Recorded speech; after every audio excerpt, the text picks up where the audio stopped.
All right, so Brian, you're going to start it up? Yes, when the image comes off, you can go. Got it. I'm starting the streaming now. Great. Good morning. I'm David Reese, Chair of the New York City Rent Guidelines Board, and I'd like to welcome you to this virtual meeting of the board. This is the third meeting in a series of public meetings and hearings to determine renewal lease adjustments for rent-stabilized housing units in New York City with leases commencing or being renewed on or after October 1st, 2021 and on or before September 30th, 2022. I will now take roll call. Please respond if present. Christina DeRose. Present. Shayla Garcia. Present. Christian Gonzalez Rivera. Present. Leah Goodridge. Present. Cecilia Hossa. Present. Alex Schwartz. Present. Scott Walsh. Not present. David Reese present. Currently, there is an owner member vacancy on the board. City Hall is aware of the vacancy, and we hope to have a new owner member in place for our next meeting. The preliminary vote for rent stabilized renewal lease adjustments will be held Wednesday, May 5th. This virtual meeting will start at 7 p.m. You can obtain information on how to attend this meeting via our website, nyc.gov/RGB, in our meeting section, or by calling the RGB at 212-669-7480. If you're interested in receiving email updates about upcoming RGB meetings and hearings, please go to our homepage and click on Email Updates under Quick Links. Proposed language for the apartment and hotel orders in anticipation of the vote on May 5th was emailed to the board members prior to this meeting. Please note, board members, that the annual filing of the Conflicts of Interest Board Financial Disclosure Report 2021 filing period will be from May 10th through June 4th. Packets will be mailed to you this week. We will begin today's testimony with our tenant panel, which is scheduled to go till noon. And then we'll take a break from noon to 1. And then in the afternoon, we'll hear testimony from the owners panel from 1:05 to 3:30. With that, I'd like to turn it over to Sam Stein, who is representing the Community Service Society of New York. Sam? David, Yeah. Can I just jump in? I'm sorry, Andrew, go ahead. Yeah, I'm sorry, Sam. Just give me one moment. I always like to show people how to get our email blast about upcoming meetings and information that we share with the public. So I'm just going to go to our website again. Under quick links, you see the email updates. Click on that. It will take you to this page. You sign up for our newsletter. And here you can get information. You can put email, your first, last name, but that's optional, as zip code.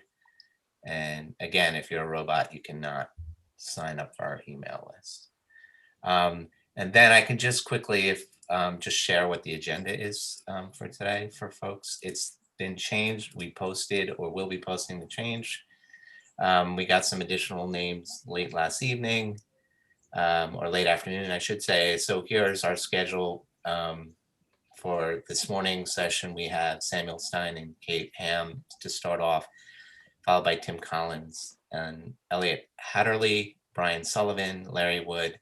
The three names on the bottom are the new names that have been added to the agenda.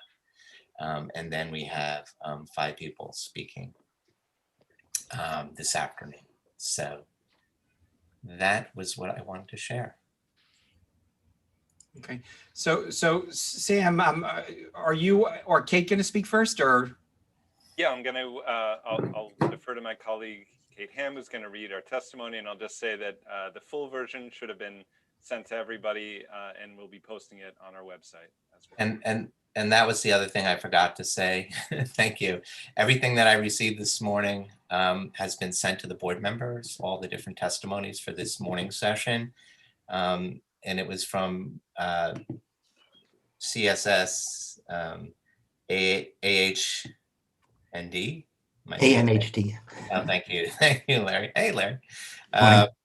And Tim Collins and Larry's testimony. So they should be there if you want to follow along. I also sent you Brian's from MFJ. Yeah. Well, I should say, and then everything Larry sent me included the other testimony of the gentleman not speaking today that's included as well. So all the SRO stuff. Sam, let me just say that your volume to me seems a little low. I don't know if it's on your end, but I'll see what I can do. all right, Kate, can we do you want to start us off, Kate? Kate's video seems to have disappeared, so perhaps I will read it instead. Can everyone hear me? Oh, she's back. Oh, no, that's Okay. somebody else. So never mind. They are back. Yeah, it's a little bit low. Okay. Kate, can you hear me? Yes, sorry, is my Your turn. audio working? My internet cut out. Yes. Yeah, your audio is working. Okay, great. Thank you.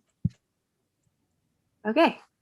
Thank you for the opportunity to speak with the board about the crisis facing tenants today, a crisis with long-reaching roots, which were exacerbated tremendously during this unprecedented year of pandemic, recession, and calls for greater racial and economic equity across our society.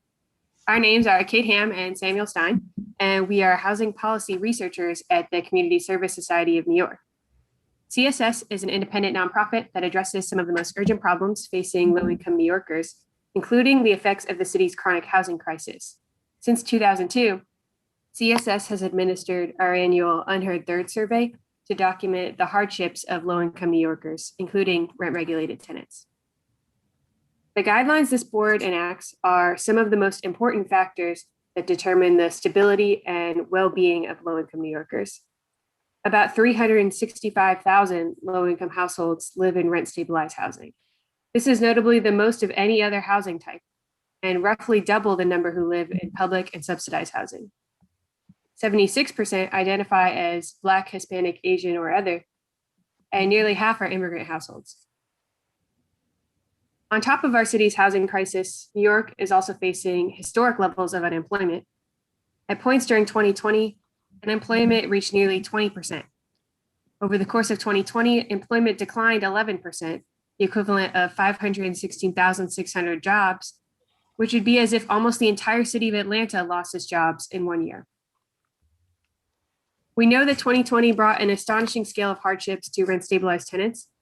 CSS's annual Unheard Third survey was fielded in July 2020 and was thus able to capture some of these dynamics in ways that, unlike the surveys in the 2021 Income and Affordability Study, can distinguish between rent-stabilized and unregulated tenants. So here are 8 of some of our key findings. 1, in 2020, 42% of rent-regulated tenants reported having their incomes reduced, and 30% had lost their jobs altogether. 2, 72% of rent-stabilized tenants who permanently lost their jobs during the pandemic reported receiving no rent relief from their landlord, either in the form of a rent reduction or rent delay. 3, 40% of rent-regulated tenants reported falling behind on their rent, including a majority, or 52%, of low-income rent-regulated tenants. 4, 38% of rent-regulated tenants reported having less than $1,000 in savings to fall back on. 5, 44% of rent-regulated tenants say they're classified as essential workers. 6, 76% of rent-regulated tenants reported being on pre-pandemic public assistance programs, and that's compared to 56% of unregulated tenants. 7, the percentage of tenants who were able to receive COVID-related federal aid, such as stimulus checks and enhanced unemployment, was 10 percentage points lower for rent-regulated tenants than for unregulated tenants. It is worth noting that 1/3 of the city's immigrant population lives in rent-regulated housing. So a significant portion were unable to access federal relief programs due to their immigration status. 8, 36% of rent-regulated tenants reported having problems with their landlord in the past year. Notably, this is much higher than unregulated tenants, and that itself is a departure from previous years. That is, in 2017, there was just a 2% percentage point difference between regulated and unregulated tenants in terms of problems with their landlords. But in 2020, that gap widened to 13 percentage points. Federal, state, and city actions may staunch some of the bleeding, but this crisis will not be resolved quickly, and certainly not within the coming year. As the latest income and affordability study notes, both the New York City Comptroller and the city's Office of Management and Budget estimate that employment, especially for the hardest hit industries, will not return to pre-pandemic employment levels for at least another year. Of course, this has not been an easy year to operate rent-stabilized apartments either, as landlord representatives will no doubt attest momentarily. But the scale of the hardships facing tenants and landlords, as well as the context of what preceded it, are in no way equivalent. According to pre-pandemic data detailed in the latest income and expense study, rent collections across the city rose 3.3%, more than double the RGB guideline for that year. And net operating incomes increased 2.9% citywide, rising as high as 45% in Bushwick. In fact, overall NOI increased 14 out of the last 15 years. While the price index of operating costs study shows some increased costs for landlords in this disastrous year, the 3.9% increase in property taxes, a highly weighted factor in the index, deserves some scrutiny, as it was also reported that these tax rates are expected to fall significantly in the coming year. So, despite landlords' claims about the devastating impact of rent freezes and the 2019 rent laws, it is very clear from the pre-pandemic data that rent-stabilized housing continued to be profitable. Most importantly, while some landlords have seen rent shortfalls because tenants have lost work and then been unable to pay their rent, the state and federal governments have budgeted enough funds to cover the entire total estimated gap of rent arrears, an unprecedented amount of rent relief, which is ultimately geared towards making landlords whole. As outlined in the state's new rent relief program, landlords who receive such funds must freeze rents for the coming year. Any 2021 RGB increase then would not apply to these landlords, and instead apply to those landlords who either refuse this substantial aid or those whose tenants paid the full rent the past year. In other words, the RGB should not create any financial incentives for landlords to opt out of the rent relief program, nor should it reward only those landlords who fared best during the pandemic. This has been a year like no other. Now more than ever, access to housing means access to life itself. Meanwhile, employment has diminished, disappeared, or become dangerous for most rent-stabilized tenants. For tenants to recover and for the city itself to recover, we cannot conscious an increase in rents before either the pandemic or employment have meaningfully improved.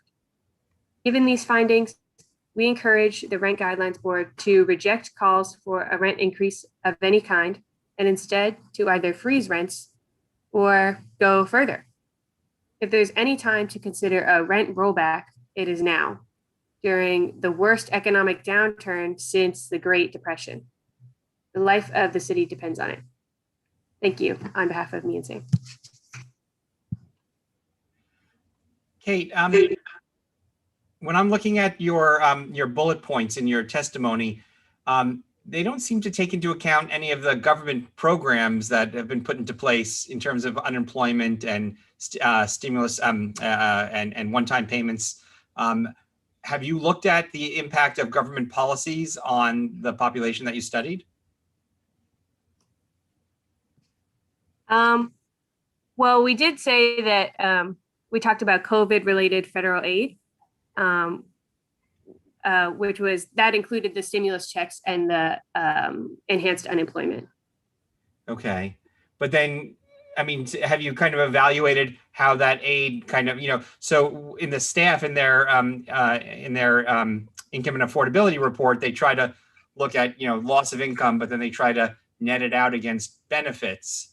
Did you do anything like that? Did you try to kind of net out how the loss of employment relates to or is impacted by the availability of benefits? It's definitely true that a high percentage of people who had lost their jobs received more aid, as is with the eligibility.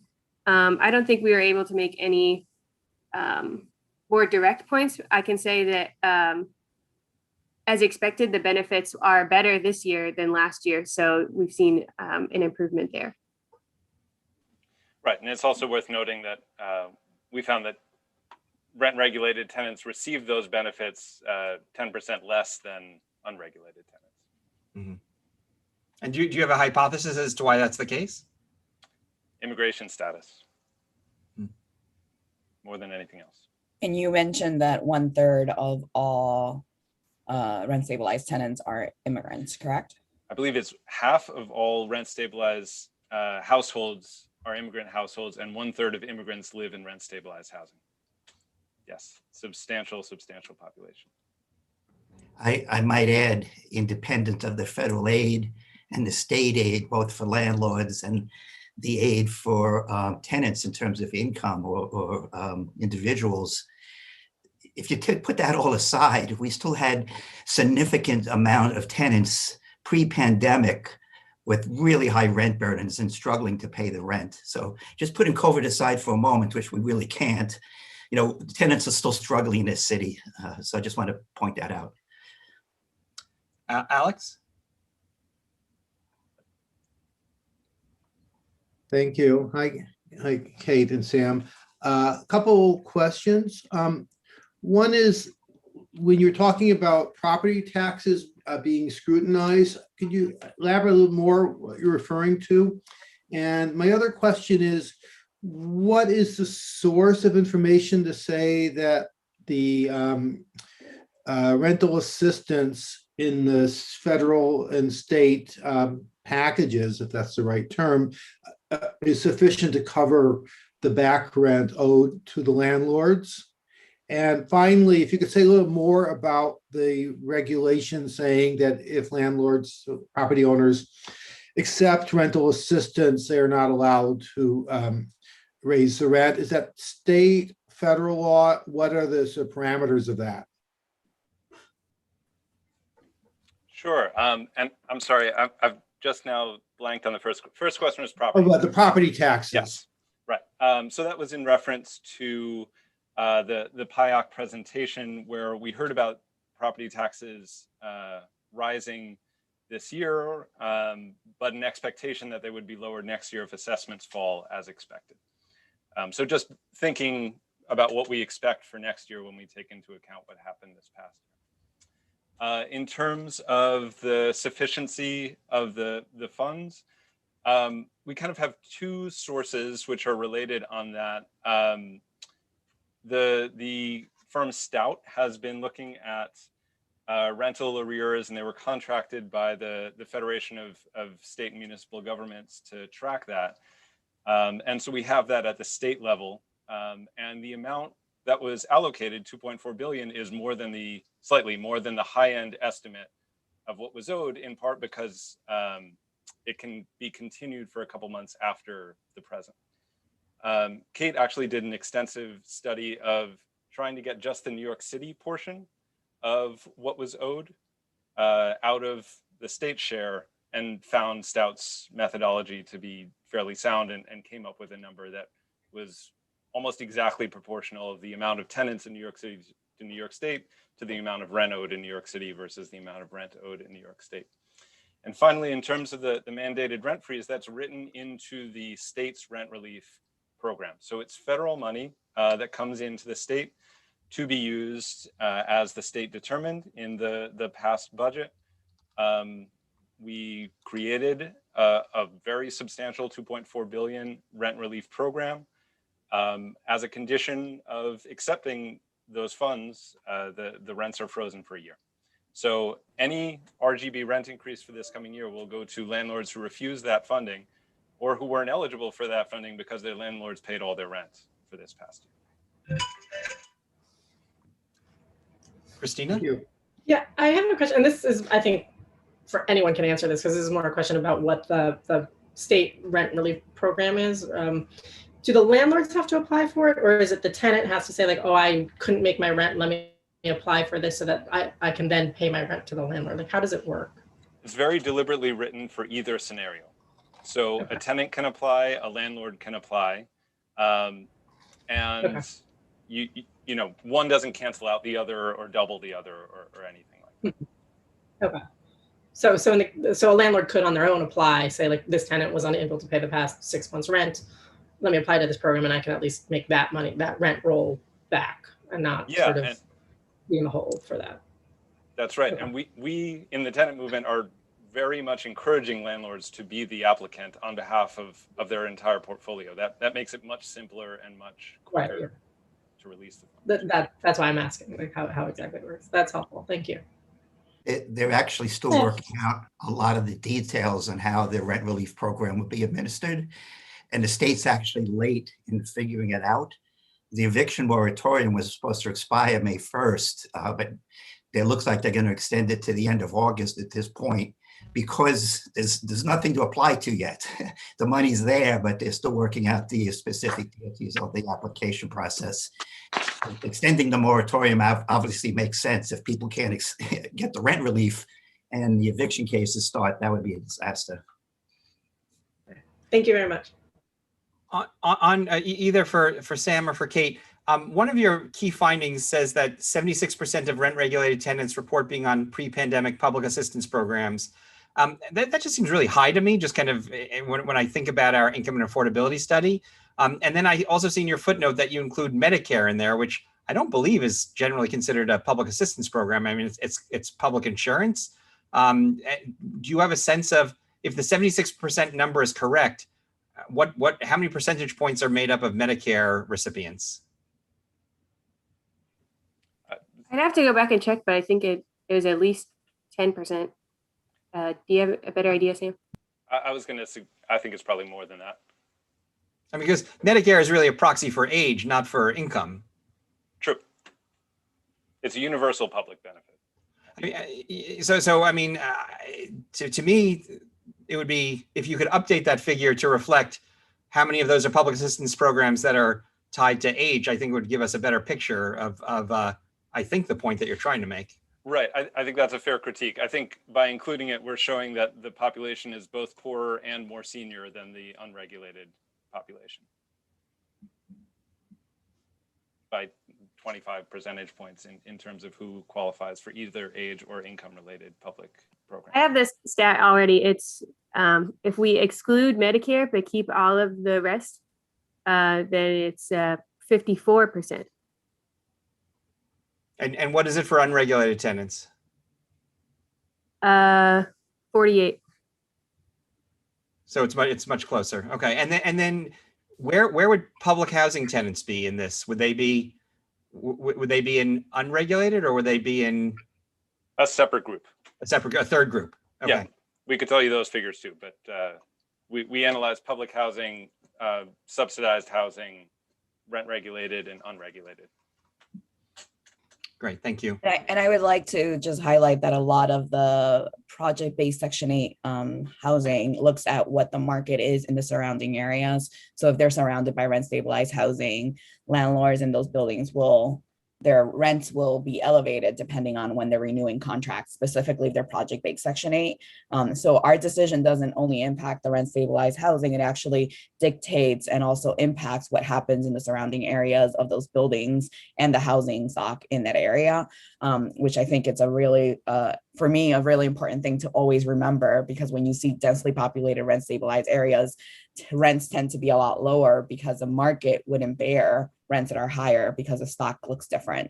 And so we're not only making a decision on what happens when rent stabilized housing, but it impacts other subsidized housing in the area and other privately owned housing that isn't rent stabilized, given that the market might not bear certain rents.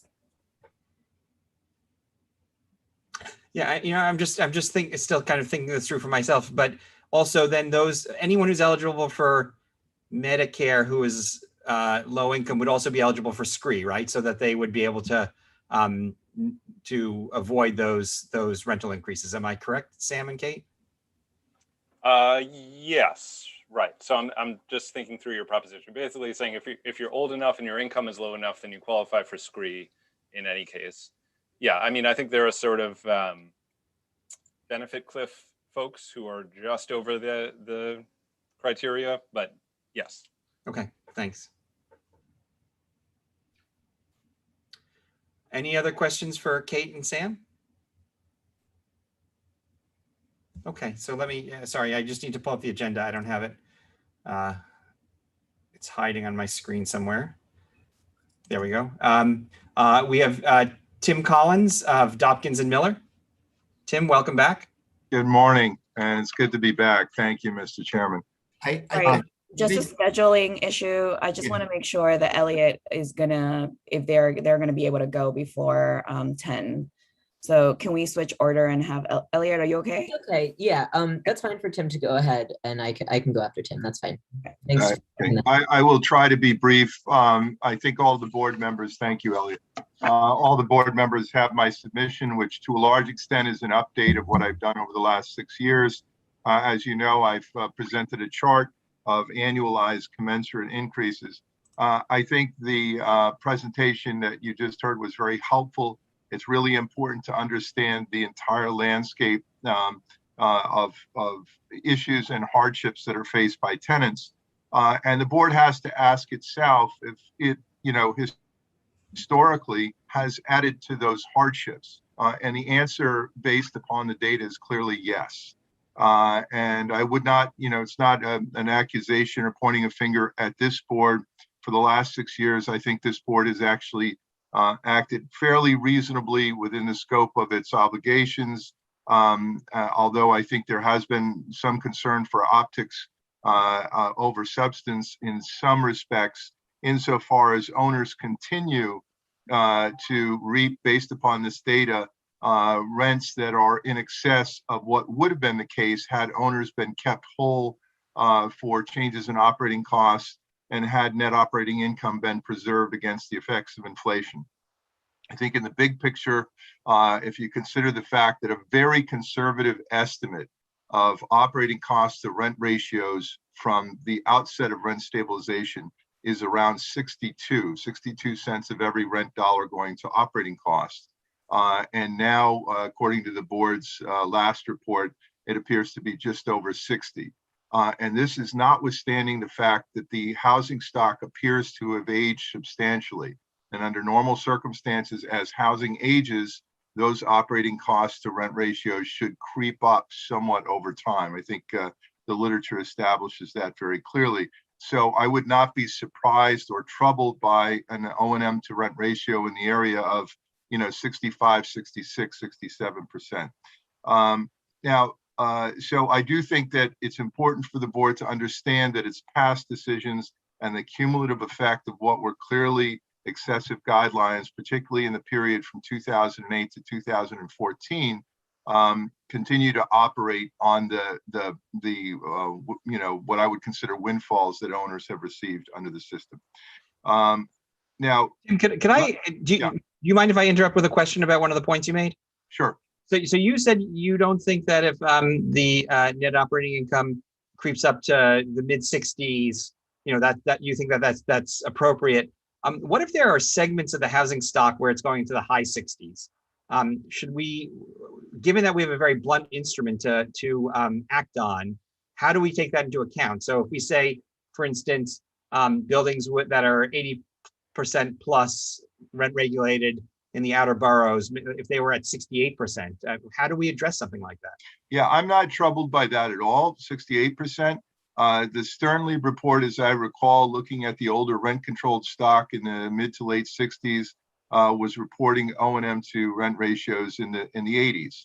I think then we had a lot of abandonment at that time. We did have abandonment, but the dynamics of abandonment were not really driven by rent regulation. They may have been in a few isolated cases, but they were largely driven by the city's tax policies, which was not to foreclose over a period of years, which allowed landlords to milk the buildings by not paying taxes, not maintaining them, collecting whatever rents they could, to the point where the city would foreclose. So a lot of those buildings that were supposedly abandoned ended up in the city's hands through foreclosure after landlords had reaped pretty substantial incomes. But Tim, I mean, landlords are only going to think about abandoning when they're not making what they consider a reasonable profit. So, I mean, we don't want to have a situation where landlords, effectively are going to start underinvesting their buildings. So what's the right ratio? Well, look, David, that is correct, but landlords abandoned their properties in as significant a number in cities without rent regulation as in cities with rent regulation. So the dynamic had to do with other things, mainly pockets of poverty, which created a sort of an organic, almost like a cancer, where one block would go and then all of a sudden people started moving out, became less desirable, and it was driven by those other factors. But in terms of what is the appropriate ratio, I think the appropriate ratio, at least under the rent stabilization system that we have, is to try and maintain an average rent ratio that reflects both the need to preserve net operating income and the gradual increases in net operating, the O&M to rent ratio based upon age. So as I said, an average citywide average of 65% wouldn't bother me that much. In some neighborhoods could be 70%, and that wouldn't bother me that much. I'm sure that there are places in Manhattan where the O&M to rent ratio is 50. And that is probably normal given the dynamics of the city's market. But let me step outside of this discussion a little bit, because you are in a unique moment here. And that moment, we really haven't seen anything comparable since the Great Depression. And during the Great Depression, there were no rent regulations. Rent regulations had been phased out by 1929, the rent laws of the 1920s. And in fact, because of the various economic collapses, we had over 800,000 people unemployed in New York City at the time.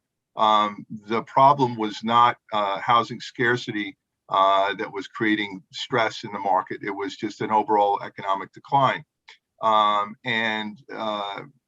Families tended to double up, even though there was a housing shortage, because people doubled up and you had multiple families living in single apartments. It didn't show up in the numbers. The difference between the Great Depression and today is that the Depression occurred at a time when the federal government and state governments really didn't have a handle on the business cycle. They didn't have the sophisticated forms of intervention that they have now. I think we all know that the Great Recession of 2008, 2009 would have been a calamity beyond the scope that we experienced it if the federal government hadn't had the tools and the sensibilities learned from the experience of the Great Depression. Under the current pandemic, there has been a tremendous amount of government intervention, and I think it's been very beneficial in keeping the ship afloat. And I do think eventually benefits will accrue to tenants, and they have already to a little bit, to a small degree, but will in even greater amounts accrue and ultimately end up in the pockets of landlords who will need to keep their buildings going. So the point is that this is a much shorter kind of public disaster than the Great Depression was. There is light at the end of the tunnel. And so how does the board, which is going to be hearing testimony about how hard it is to run buildings with tenants not paying rent and so on, and their bills are still going up. And of course, you've already heard testimony from the calamitous effects of the pandemic on tenants themselves. It is short-lived. Both sides are hurting. The goals of the board to keep housing affordable and also producing a reasonable return are somewhat conflicting in this environment.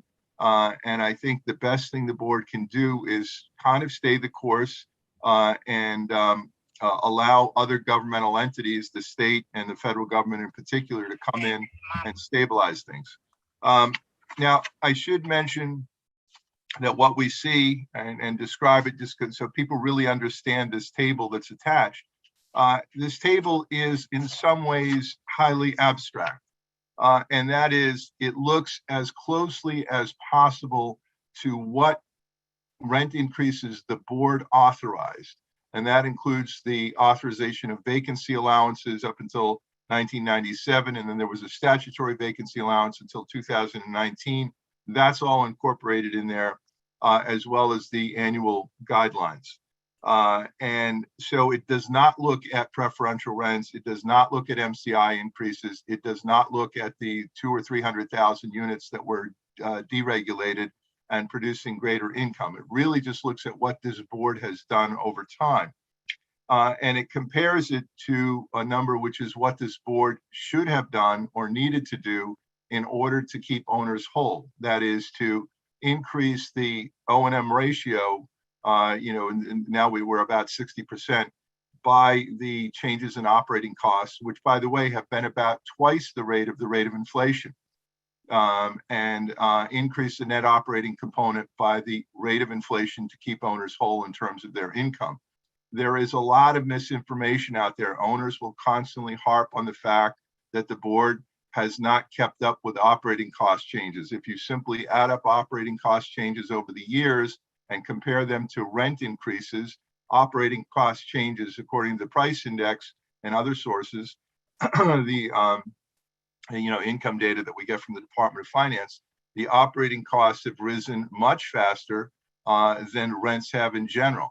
But the problem is, and what the owners don't tell you, is that those operating costs are rising again at twice the rate of the consumer price index. So if you were to track operating costs alone with your rent increases, what you would end up doing is doubling over time, at least since 1990, the amount of net operating income that owners realize. That's why you have to break it down, increase the operating cost portion by operating cost increases, and increase the NOI by the inflation rate. When you do that, and when you look at, again, just what this board has done and not what statutory changes have imposed or achieved, you find that in order to keep owners whole, the board would have had to have increased rents by 181.46%, approximately 180% since 1990. And in fact, the board increased rents by nearly 312%. Nearly 212%. If you look at the chart, the last two columns, the bottom, it says 281.46 and 311.53. That includes the base of 100. So you'd subtract the base of 100, you get 181% for what was needed to keep them whole, and almost 312% for what the board actually authorized. The point is that the board has more than compensated owners within its mandate and in accordance with the information that it has to increase rents to achieve the kind of returns that they would need to have a reasonable return overall. And most of that increase, again, occurred in that period from 2009 through 2014. The other thing that I just want to mention— Tim, can I just ask you a question on this topic? So I want to understand the difference in the necessary rent increases, necessary in quotes, versus the impact of the RGB rent index. You say it's excluding the impact of things like IAIs and MCIs and preferential rents and vacancy increases. But the pre-2019 law allowed landlords to take those. So excluding those, like why is the right comparison excluding all of those things? I'm not sure if I follow the logic of that. It doesn't exclude the vacancy allowances, but it covers the vacancy allowances as part of the component of regularized rent increases, along with the 1 and 2 year lease increases that the board allows. The reason why I focus on that is because both tenants and owners will come before the board and testify that they're getting killed by major capital improvement increases. The stock is becoming unaffordable by deregulation, which is true, and that that so many units have become deregulated, owners making whopping profits that are way beyond what would keep them whole, which is also true. The fact is, and this is through real data and real-time information. Well, I shouldn't say real-time. There's a bit of a lag with regards to the income and expense data. That information, according to the board staff, has allowed net operating incomes to grow 52.1% in inflation-adjusted terms since 1990. That 52.1% is actually greater than the analysis that I provided here. Why is that? Because that does incorporate all of the other increases, all of the other statutory increases. I've consistently taken the position, sometimes to the chagrin of tenants, that the board should really focus on its mandate, and the state legislature, which either wants to go through the process of loosening regulations and allowing more rent increases, or tightening regulations as it did in 2019 with the HSTPA. Those things should not be matters for the board to adjust for. The board has a mandate about changing operating costs and a few other things to look at each year to year. So you're going to hear from owners this afternoon, I'm sure, about how they were killed by the HSTPA. MCIs are down, no more vacancy allowances, no more, high income or high rent deregulation, vacancy deregulation. And what I'm saying to the board is I have for the last 6 years said that those statutory changes are matters of legislative judgment and they are not fully relevant to what the board does. Now, having said that, I'm the kind of person who really does not like to latch on to highly analytical or myopic ways of approaching things. Of course, the board should look at the regulatory environment. Of course, the board should be conscious of the fact that there are all these things going on. It makes a smarter, more insightful board. It gives the staff more to look at for a deeper analysis. And you should be pragmatic. There are things that change, like the current pandemic, that may affect your orientation towards these things. But what I'm trying to do is distill this down to, what has the board done within its really narrow mandate, and how does that compare with what the board should have done had it just tried to keep owners whole. And that analysis leads to a conclusion that the board has overcompensated owners over time. So the board need not feel like it has been a break or a hampering or somehow deleterious institution with respect to how owners have done. Tim, let me just interrupt for a second because Alex has his hand up. Yeah, true. Yeah, thank you. Tim, question, the baseline for this is 1990, 91. My question is, to what degree would the findings be different if it was a different, more recent year? I have no idea how long a property owner on average owns a property, but I'm just curious if that would make a difference. If someone acquired the property, let's say in 2000, 2005, some other year, would that make a difference? It's an excellent question, because time frame is very critical from the perspective of the investor, and also it should be critical from the perspective of policymakers. First of all, if you're buying a building in 2005 or 2010, a rent regulated building, you know what you're getting. You know the regulatory environment that you're stepping into, and you have to hedge your bets against what type of tenancies it has, the collection rates the building has, as well as what regulatory authorities may do over time. And during that period, if you bought in 2005, rents actually skyrocketed relative to operating costs for the next 10 years or so, really starting in 2009. But I think it goes to another issue, and the chairman actually raised this last year, as I recall, that, why pick 1990? Because owners claim that that was kind of a down period for the housing market. Well, 1990 is the first year for which we have accurate data.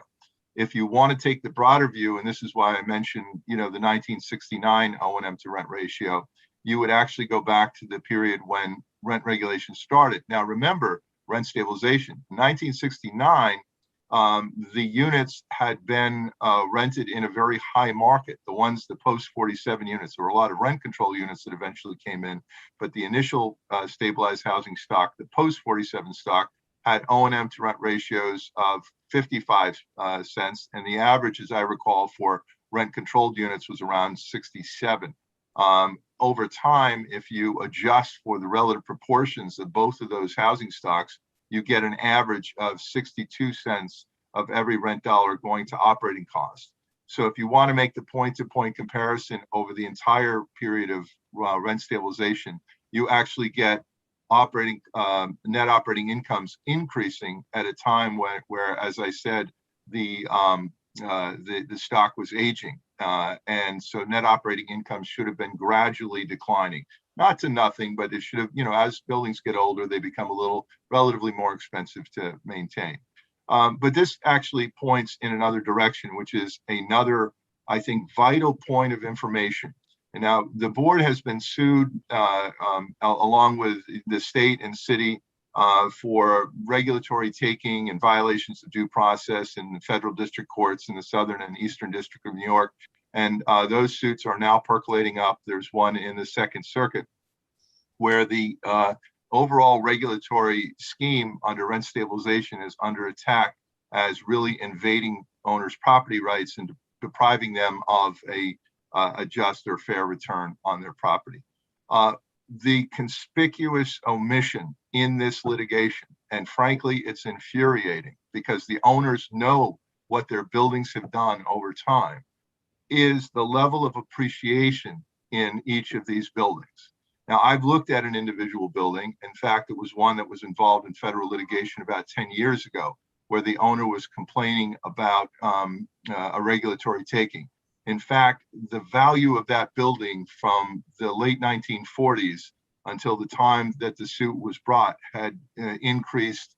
I think it was more than twice the rate of consumer price index, much faster than the stock market, and I believe faster than appreciation of multifamily buildings or housing in general throughout the country. The consequence of the total regulatory environment, and by that I mean the effects on supply of government regulation generally to achieve other governmental objectives, quality of life, things like zoning, landmarks, environmental regulations, safe buildings with a building code and that sort of thing, as well as the preservation of an attractive city, Central Park, all the publicly supported institutions that make it a magnet for people from throughout the world, at least before the pandemic. All of those things have been a tremendous asset to owners in terms of increasing the demand for their existing structures and raising pressures on rents over time. So state intervention by bringing in rent protection evens the playing field to some extent. I don't think enough, but it does even the playing field. The notion that landlords are subsidizing tenants is outrageous and obnoxious, because if you look at what's happened in the market over the last half century or so, it's clear that the entire regulatory environment has had the effect of making landlords quite rich, with some exceptions and at various intervals in time. Can I just ask a question about that? You're talking about it's just the regulatory environment, but isn't there just also increased demand for housing? So it's the market as well as regulations that are impacting. Yeah, absolutely, and I don't mean to mislead people. I mean, look, it's a small land area in a heavily populated urban area with a large suburban belt around it, with limitations in terms of how much housing could be built.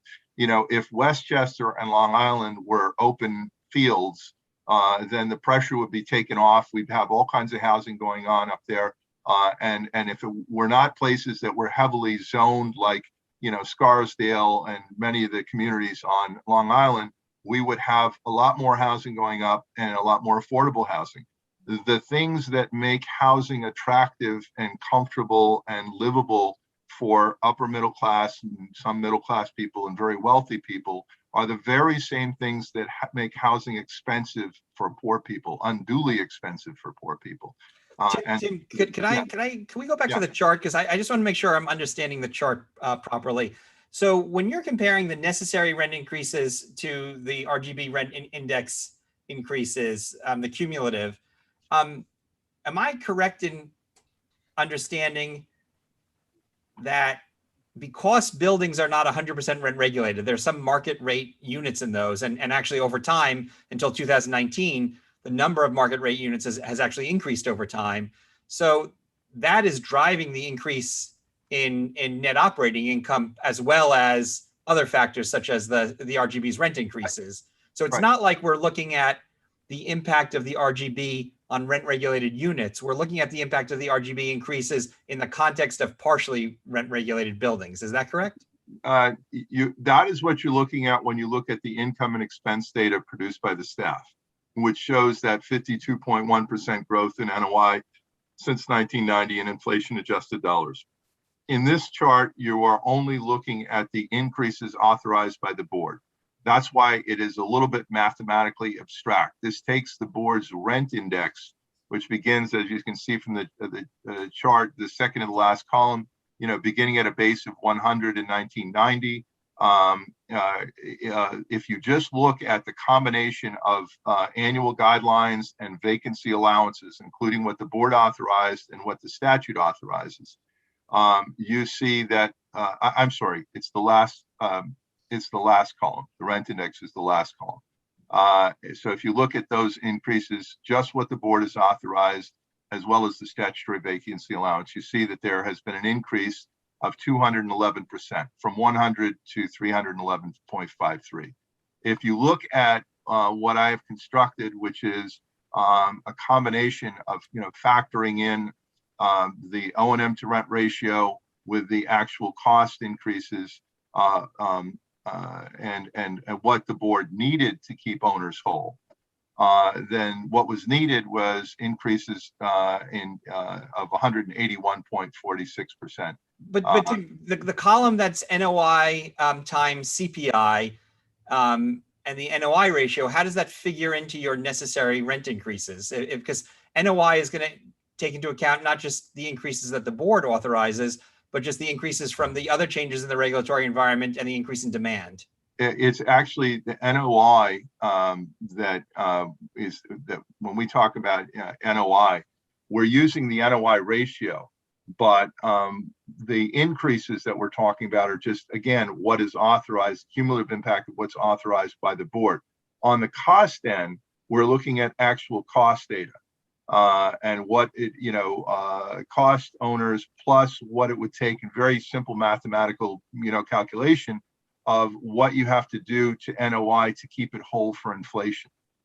So, for example, you have the audited cost to income ratio on the third column there, the O&M cost times the O&M ratio, and what would be needed to increase rents to cover operating costs. We have the CPI increase times the net operating income, and when you combine the two, you get the necessary rent increase under the second of the last column. But so Tim, I'm just trying to understand the impact of the broader regulatory environment. If 90% of the housing stock was regulated, if 90% of buildings with rent regulated units 90% of those units were rent regulated in 1990. I'm just making this up. Right. And only 85% was regulated in 2000. That would impact the analysis, right? Or am I misunderstanding? Yeah, it does not impact what is in this chart. Again, this chart, for the purposes of what is authorized in rent increases and what is needed to keep owners whole, abstracts based upon the calculated impact. The prevalence of 1 and 2 year leases, the number of vacancies each year, that is packed into the board's rent index, which is included in the explanatory statement every year. It has nothing to do with how much rents actually go up, because that's impacted by preferential rents, MCIs, other types of statutory increases, and deregulation. So that last column, the 211% increase, is all about what the Rent Guidelines Board has done. It's authorized 211% increase in rents. The second of the last column is based upon actual audited cost increases, and you can see the second column is the actual increase in cost. So what I'm saying is that what was needed to keep owners whole, again, in terms of covering all their costs and keeping net operating income even for inflation, would have been 181% in increases, and the board authorized 211%. Now, having said that, this board, at least for the last 6 years, has not contributed to this problem. And I think, Andrew pointed out a couple of years ago, and it's actually startling. If you look at the last two columns and you compare the numbers, like, for example, 91, you have 103.83 the next year, and the allowance of the board was cumulatively 4.1% increase in rents. So you have almost identical numbers. Then the following year, almost identical. The next year, 1% off. The next year, 1% off. This is the board doing its job in a remarkably accurate way.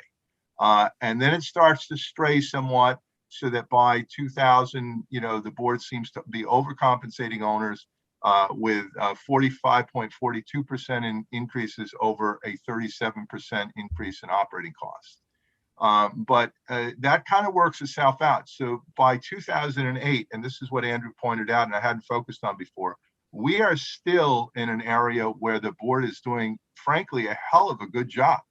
Operating costs are going up and rent authorizations are keeping right up with them. The difference is minuscule.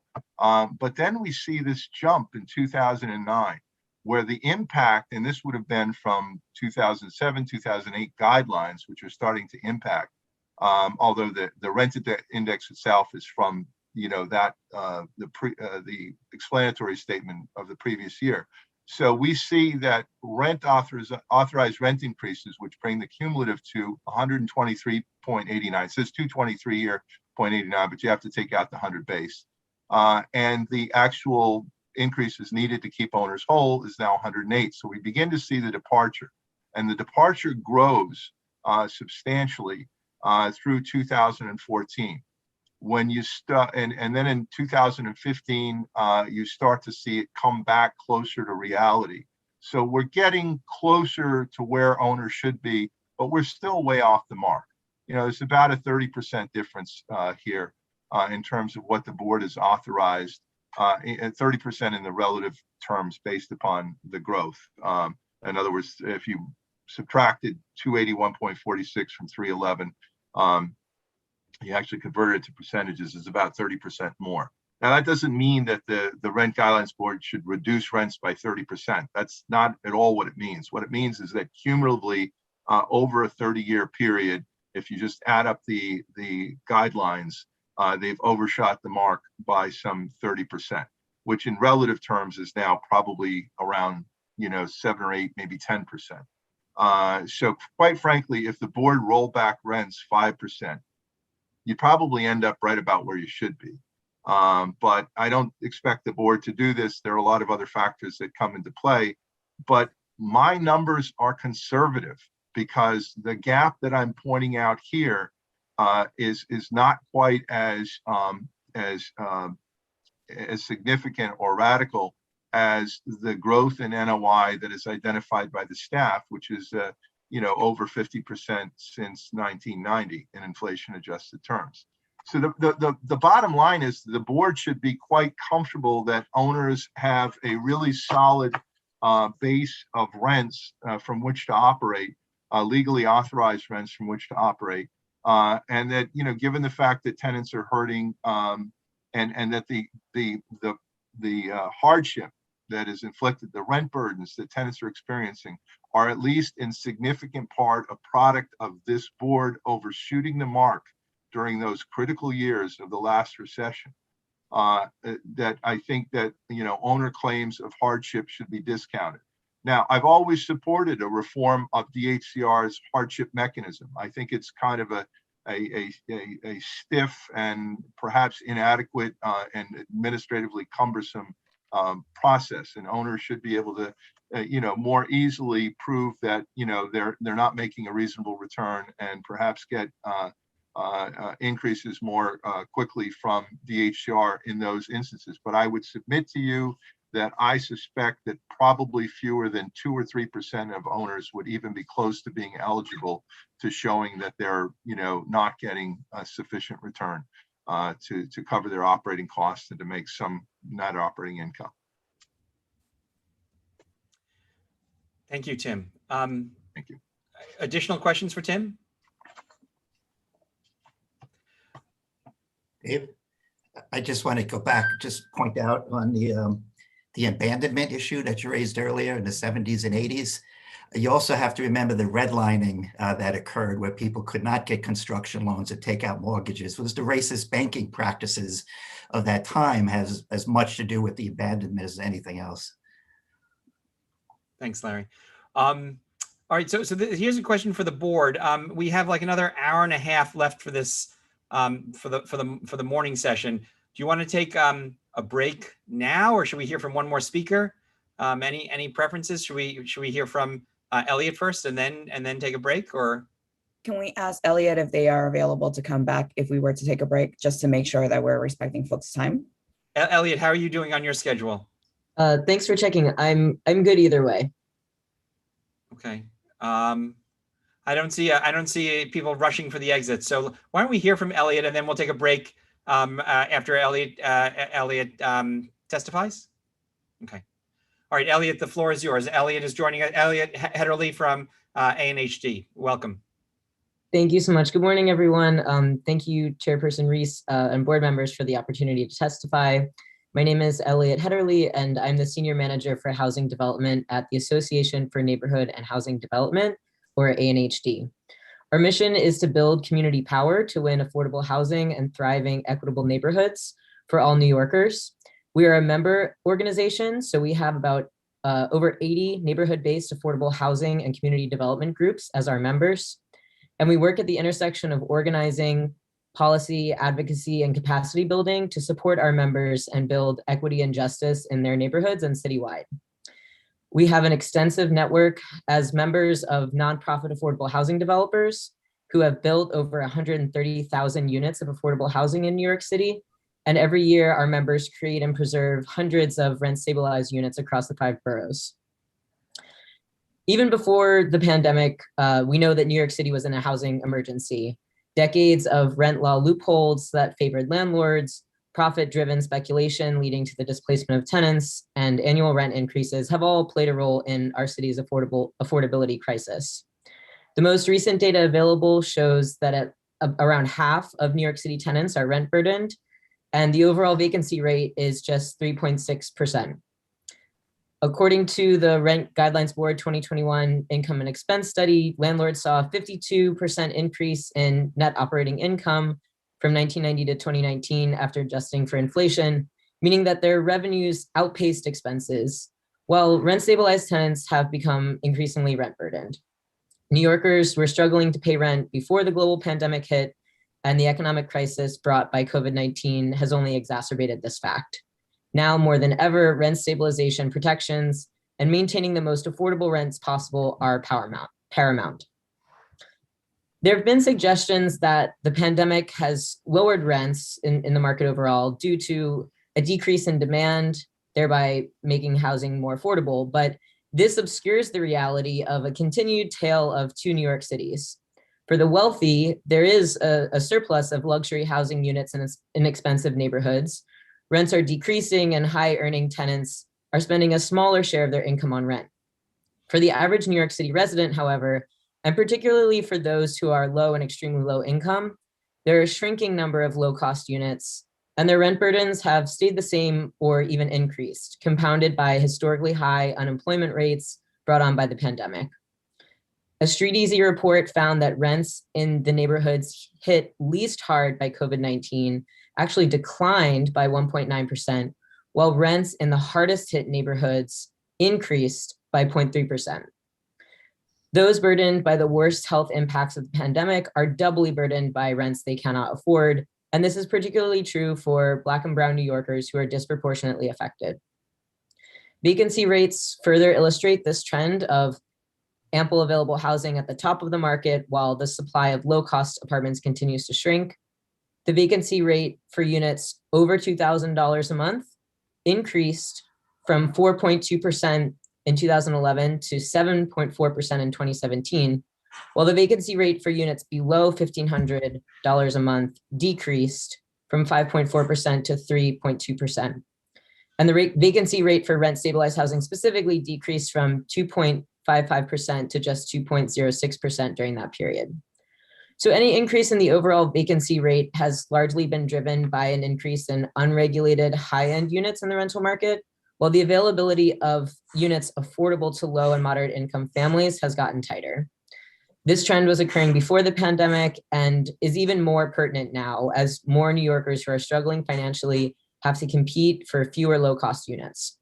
Raising rents in the already extremely limited rent-stabilized units will exacerbate this affordability crisis. Elliot, can I just ask a question on this front? So you're pointing us to 2017 data. Of course, yeah. But I was curious as to whether you have any data reflecting the time period of the pandemic. So you made some claims about what's happening during the pandemic. What's the basis for those claims?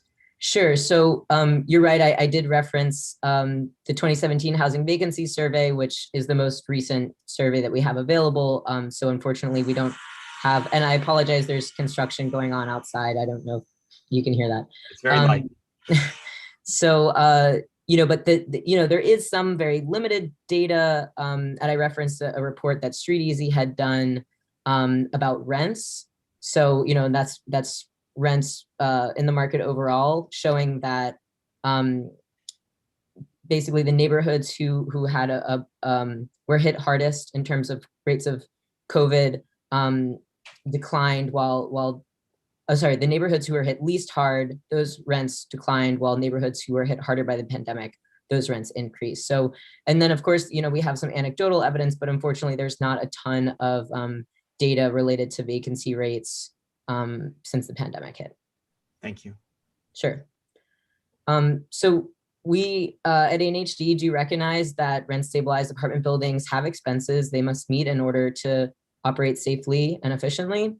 Our members, who are nonprofit housing providers, have a history of maintaining their buildings, keeping operating expenses low so as to minimize tenant rent increases while still maintaining safe quality buildings. And furthermore, they do so while operating 100% affordable buildings. So without the added revenue generated from the share of market rate units that's found in many for-profit owned rent regulated buildings. And this is true for our smaller nonprofit organizations that operate, a dozen buildings, as well as for our larger members that have portfolios of over 1,500 units. So our members use a number of different low interest loan and tax exemption programs that are offered by the New York City Housing Preservation and Development, or HPD. And these programs allow them to make needed repairs, maintenance, and building upkeep while ensuring sound building finances without burdening tenants with high rents. And these programs are accessible to all rent regulated building owners, both for-profit and nonprofit. There are resources for smaller buildings as well as larger. And so these programs include the Multifamily Housing Rehabilitation Program, the Participation Loan Program, Green Housing Preservation Program, and the J51 program, details of which you can find in our written testimony. But the point is that these low interest loans and tax exemption programs are available to make moderate rehab repairs. So lastly, I'll say that, the data suggests that historically the rent increases have largely served to increase profits rather than improve building conditions. As the 2021 RGB study shows, as I mentioned, net operating income increased by 52% from 1990 to 2019 after adjusting for inflation. So revenue outpaced expenses. And this increase is particularly dramatic when broken out by borough. So in Brooklyn, the inflation adjusted NOI increased 118% since 1990. And more recently, just in the past 15 years, there's only been 1 year in which NOIs didn't increase year over year. So this demonstrates that landlord profits have risen over a period of decades, while rent stabilized tenants have remained rent burdened, or their rent burden has even increased. Especially now amidst the global health crisis and housing emergency, tenants are faced with the choice of having to cut costs for food, healthcare, and childcare, or pay rent. And while building owners have arguably suffered as well during this crisis, their level of hardship is not equivalent to what low-income tenants have experienced. Ellie, can I just ask you a question? You said that your testimony says that rent burden has increased. Is that drawn from the RGB staff reports? In the last year, in the last year that we have data, though, they show that they decreased. No, am I getting that wrong? So you're asking about the rent burden of rent stabilized tenants? Yeah. So we were drawing that data again from the housing vacancy survey. So it's 2017 data. Right. So a bit outdated, but I think we're trying to make the point, like longitudinally, what trends that have occurred over many years. Okay. More so than just recently. Got it. So and also as Sam and others have pointed out, Sam and Kate have pointed out, building owners' loss of rental income will be compensated largely through the federal and state rent relief programs, while tenants will continue to be rent burdened even if their past debts are cleared. So in conclusion, the COVID-19 pandemic has revealed and exacerbated deep inequalities in our society. Tenants in neighborhoods that have been hit hardest during the pandemic, by the pandemic, have also suffered the most from high rent burdens, low availability of units, and high rates of eviction. Those same neighborhoods are also largely Black and Latinx, revealing the ways in which systemic racism intersects with disparities in housing affordability. And this year in particular is critical to prevent rent increases for tenants and protect the city's limited stock of affordable housing. And we urge you to consider these issues as you contemplate this year's RGB decisions. Thank you again so much for the opportunity to testify. Thanks, Elliot. Questions for Elliot? Alex? Yeah. Hi, thank you. Curious as to your member organizations, what's been their experience with regard to rent collections during COVID? That's a great question. Again, just anecdotally, we've surveyed our members, and it's been varied. A lot of our members have buildings that receive rental subsidies. So in those buildings, of course, the impact was not as significant, but they did see, at least for the tenant portion of rent payment, a decrease.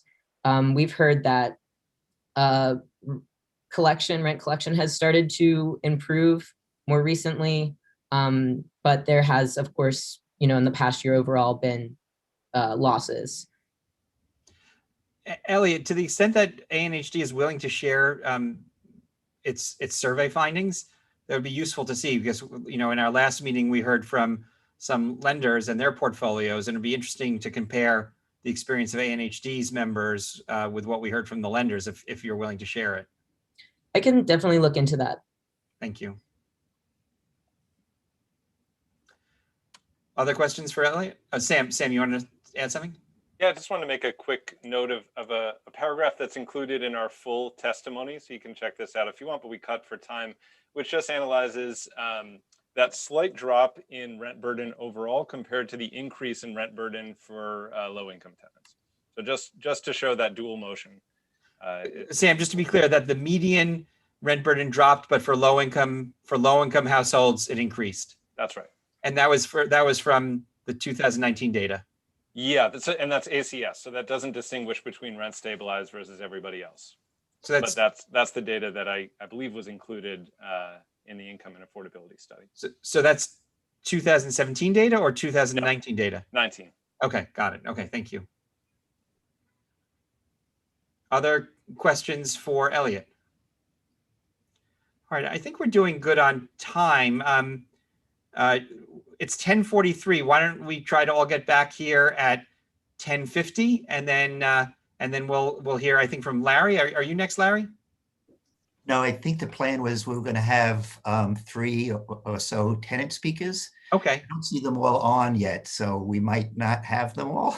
Can we make sure that Andrew, there's some folks in the waiting room, Larry, just so that while we take the break, we can coordinate to get everyone on? Right. Yeah, Jordan was calling the tenants to make sure that they were on. And then it would be me and Brian and an SRO tenant. And I see that Amity Ozier has raised her hand, but I don't see her on my screen. Does that? Right now we have in attendees, we have Amadi, Jordan, Juan. Is Amadi speaking? Is it Amadi? Amadi's speaking and Juan is speaking. They're both in that room. Oh, okay. We can promote them to panelists when you want to, anytime. Yeah, after the break. Thank you. Okay. Okay. All right, great. So see everyone at 10:50.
Okay, it's 10:50, so if people could turn back on their cameras, we'll have a good sense that we're here.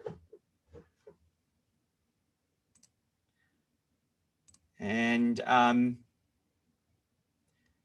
Shayla or Larry, can I ask you to tell us kind of the order of who we're going to hear from? Is that okay?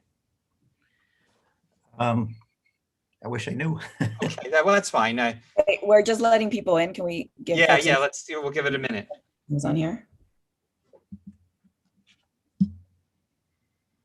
If the tenants could turn on their cameras, we love to see you. That's definitely true.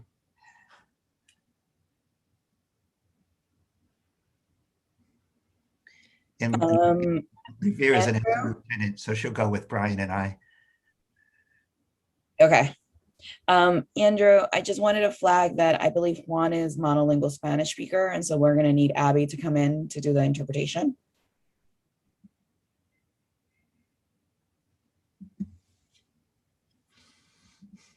Which one is Abby from the attendees? Is it tenants and neighbors or Uvalde? Maybe Yeraldi. I'm not sure. Oh, she has her, it looks like her hand is raised. Is that,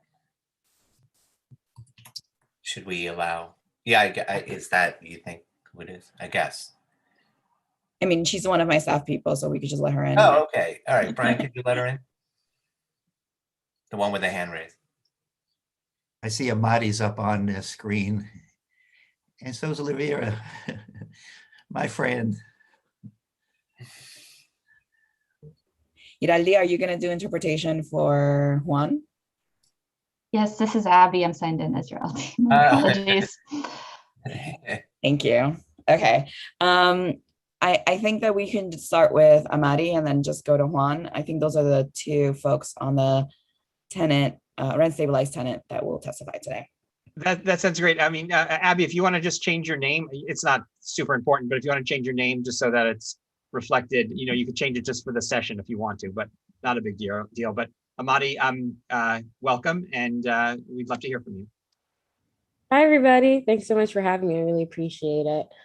So yeah, I'm a rent stabilized tenant. I did just move actually, which is kind of what I'm going to talk about because like my last rent stabilized apartment, which I lived in for all of the pandemic was, the entire time I was working with the tenant association over a host of building wide and apartment related issues. So like a couple of the other things to know, I guess, would be like, I lost like, 2/3 of my income during COVID and it hasn't come back, so I make, like $19,000 a year, right? So I'm an extremely rent burdened tenant right now.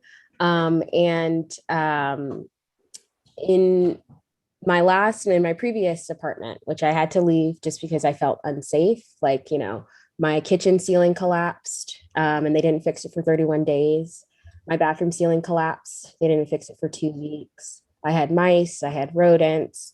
A lot of these leaks, damage to the ceiling and stuff was like, they would fix a leak and then if the leak would return 2 months later and continue to cause damage, continue to put black mold in my kitchen and my bathroom and my living room and things like that. We had human sewage in our courtyard for 2 months that was never cleaned. Like it was just, the rain took it away eventually, basically. And I was also like, I'm an English instructor. I like writing. So I was being pretty like communicative with our landlord at the time, telling him about all of these issues, my radiator being broken. Our water would turn off for no reason. We would have hot water. We would lose our hot water for no reason. We would lose our heat for no reason during the winter, during a pandemic, no water, no ability to wash your hands, things like that. And, I tried to be communicative with my landlord and he just never responded, like during a pandemic. So I'm an extremely rent burdened tenant in this place and feeling completely unsafe. Like I've moved to a place now where I actually sleep, through the night. And I wasn't able to sleep for a long time. The front door to my last building didn't lock. So people just came into the building who didn't live there. Another thing that I told our landlord about, another thing that I begged him to, like, please, can we please have a lock on our front door? Another thing that we didn't get. So that's, I guess, my main thing to share with you guys today is that, like, at the same time that I'm expected to pay, you know, the majority of the money that I make in a year for rent, my landlord wasn't providing any of the services that I was paying for, or that I was supposed to be paying for, to make the space habitable. Like, the space, by the end, it wasn't habitable. Like, the walls were crumbling, the floor was crumbling. You know, I cleaned it the best I could, but like, like, you know what I mean? Like, but he destroyed his own apartment. He destroyed his own building. But because I was also involved in the tenant association, I did also want to share that, like, I helped other people. I didn't apply for the rent relief program myself, but I helped other people apply for the rent relief program. The building that I used to live in had 32 units. The building I live in now has 36 units.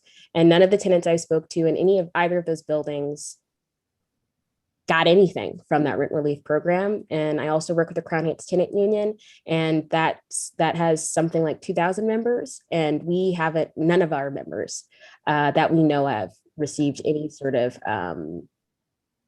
support from that rent relief program. So the problems that I see, at least for myself, is that I don't have any money, and my landlord's not using the money that he's supposed to use to make my home a safe home to live in. He's not using it for that.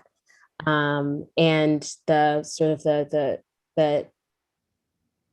infrastructure that we're supposed to build to help support people who don't have money and don't have the support even of their landlords, that system didn't really work for a lot of people. Yeah, so that's kind of what I wanted to share. Thank you. Thank you. And then Livera, is that who we're hearing from next? Welcome. Well, we're gonna hear from Juan. Oh, I'm sorry. We're going to hear from Rivera Juan. will go after Larry with the SRO tenants. I'm sorry. Thank you. Juan, si usted quiere comenzar, y no sé cómo van a hacerlo, pero si Abby quiere traducir, ustedes tomar pausa, o no sé cómo lo van a hacer, pero puede comenzar. Gracias. Muy buenos días. Buenos días. Mi nombre es Juan Chulde. Vivo en 1011 de Carroll Place, Bronx, Nueva York. El testimonio que les voy a dar es la realidad en la que estoy viviendo. En este apartamento vivo más de 10 años. Empecé con una renta de 900 y este momento estoy pagando 1,640. Disculpe, Juan, voy a traducir. So, hey, my name is Juan Chulde. I'm a tenant at 1011 Carroll Place in Bronx, New York. And I've been there for over 10 years. And the story I'm going to share is my reality. When I moved in here over 10 years ago, my rent was $900 and now it's $1,640. Para cubrir esta renta, primero que es un departamento de una habitación en donde vivimos 3 niños y 4 personas adultas. Personalmente tengo que coger 2 trabajos. Trabajo 16 horas al día para poder cubrir estas necesidades. Esta es la realidad. Como ustedes entenderán, vivimos en un hacinamiento, un espacio muy pequeño. We live in a 1-bedroom apartment. There's 3 kids and 4 adults living with us. I have to have 2 jobs to be able to pay this rent. I work 16 hours a day. This is the reality I'm living in to be able to pay my rent in this apartment. Básicamente, lo que pediría, estamos en un problema aquí en el edificio, una construcción muy antigua y el elevador no está funcionando en su totalidad, tiene muchos días de desperfecto, y el casero nos ha indicado que va a cambiar por un nuevo, y el costo de este elevador será prorrateado a todos los inquilinos. So we have some old construction problems in the building. We have an old elevator that is out of service a lot of days. And so the landlord is going to replace it, but he is going to be passing the cost of this replacement onto the tenants. Es algo que como inquilinos no estamos dispuestos a permitirlo. Queremos que nos ayuden. Estamos trabajando en eso con CASA, la fundación por la que estoy actuando. Y adicionalmente, por esta situación, creo que amerita no un incremento de renta en este año por todo lo que estamos pasando, por la situación de la pandemia, pérdida de trabajo. Creo que amerita un descuento en vez de un incremento en la renta. Plantear un descuento de por lo menos un 5% por toda esta situación por la que estamos viviendo las personas que estamos en situaciones de no poseer una vivienda propia, de vivir arrendando. So we are going to be trying to fight against this rent increase with the support of CASA, because we are not able to pay this. And so, you know, with all of the things happening with the pandemic, you know, we are saying that we cannot pay any rent increases this year. We need at least a 5% decrease so that we can, you know, live our lives safely and with dignity. Eso es lo que les puedo decir, mi testimonio. Para despedirme, no quisiera hacerles sentir mal, pero me hubiera gustado poder escuchar los otros testimonios en mi idioma. Gracias y buen día. Gracias. And he said that's his testimony, and he said it would be great if you were able to hear the other testimonies in his preferred language as well.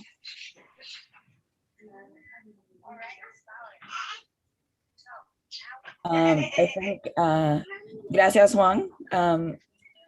I think we're going to go to Larry and then hear from Lavera. Thank you. It'd actually be me and then Brian, who will come on shortly. Here he is. It'd be me, Brian, and then Lavera. Thank you.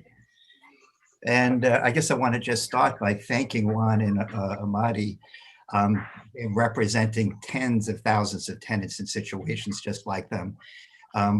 In past years, we didn't always include tenants who are experts by their lived experience.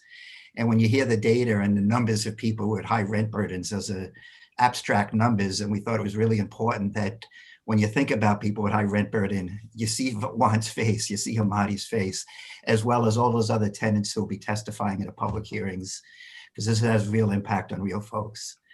And I want to thank the board, because I really do believe, you know, you have largely struggled and done the right thing for tenants over the past number of years. I know your guidelines, I bring history to this. I've been before the board for a good 35 years now. So I know we've had the lowest increases in the history of the board over the last number of years. Despite that, you know, Tim Terra's testimony bore it all out.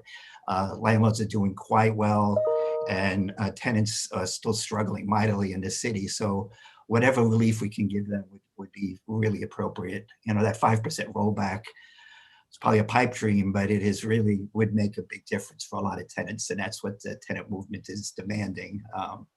And I know you do your best to try to do the right thing. So I have a lot of material to cover. I'm going to do a share screen feature, but I want to, I guess, make the case for continued rent freeze for SRO tenants that you've been able to do for 9 years now. And I think all the data supports a continuing that freeze. So let me call up a shared screen. Let's see.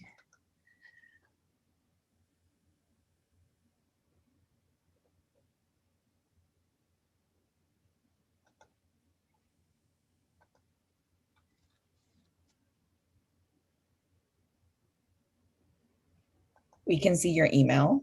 Yeah, I know. Okay. I just want to minimize this. Okay.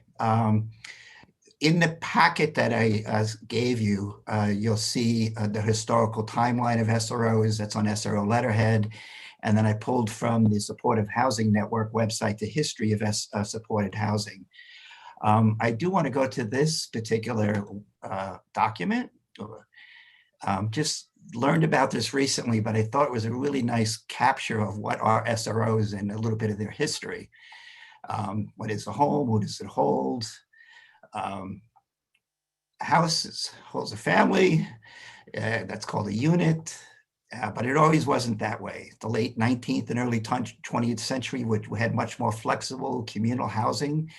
It was not uncommon for lots of people to have boarders or, in their homes. So just the numbers of people, all sorts, single people, foreign migrants, factory workers, everybody had to live somewhere. And a lot of those places were boarding houses, rooming houses, lodging houses, sometimes also known as flop houses. And this is national. I can see some of the prices here. This is a place in Chicago, if I recall. People didn't have a kitchen or a bathroom. It was also communal. Many places actually serve food. Some of the bigger hotels, that was part of their cachet. This is another one out in Chicago. San Francisco was known as Hotel City at one point because of the vast numbers of people who lived in hotels, only ate in restaurants. There's a guide in 1892 also explaining this. In Boston, there's another social society. Albert Wolff made a point of all the different types of workers and folks who lived in this type of housing. There were 7 different variety of types of residential hotels, expensive ones that provided dining and switchboard service and a variety of other services. And then there was certainly the low income ones, the boarding houses. And where you slept, of course, to find what you could pay. In New York City, we had places as the Barbizon. It was a women's residence, and it mainly housed ambitious, wealthy white women. Another facility in San Francisco largely served poor Filipino families. And then Chicago Beach Hotel happened to be known as a Jewish residence. Over 80% of the tenants were Jewish. So it just makes a point that all sorts of people lived in this housing. It wasn't until the 1930s that the term SRO actually bubbled up. And again, through World War II and with after World War II, with lots of people coming back and needing homes, SROs served a lot of those folks. But then in the 70s, with the institutionalization of folks with psychiatric issues, many of them were moved into SROs. And by 1950, it was estimated about 200,000 SRO units in the city.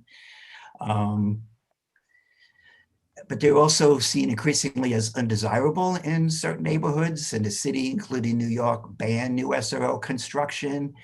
It actually offered tax abatements to encourage a demolition and conversion of these SROs. Of course, homelessness grew during this period. Between 1971, there was 165,000 units of SRO housing. And then in 1986, the Blackburn report, there was 65,000. So over that 15-year period from 1971 to 1986, we lost 2/3 of the SRO stock. And it was similar across the country in terms of the SRO stock and how they diminished across the country. And homelessness grew. Illegal SROs have flourished, the illegal basement apartments. There are estimates now there are more illegal SROs in the city than legal ones left. And you can see people have returned to cooperative living in some senses, the Airbnb models, micro apartments. This is Capitol Hall. This is actually run by Goddard Riverside. It was one of their first SROs acquired by a nonprofit and maintained. It's up at 87th Street. So I'm just running through the rest of these quick. So let me switch to a different document.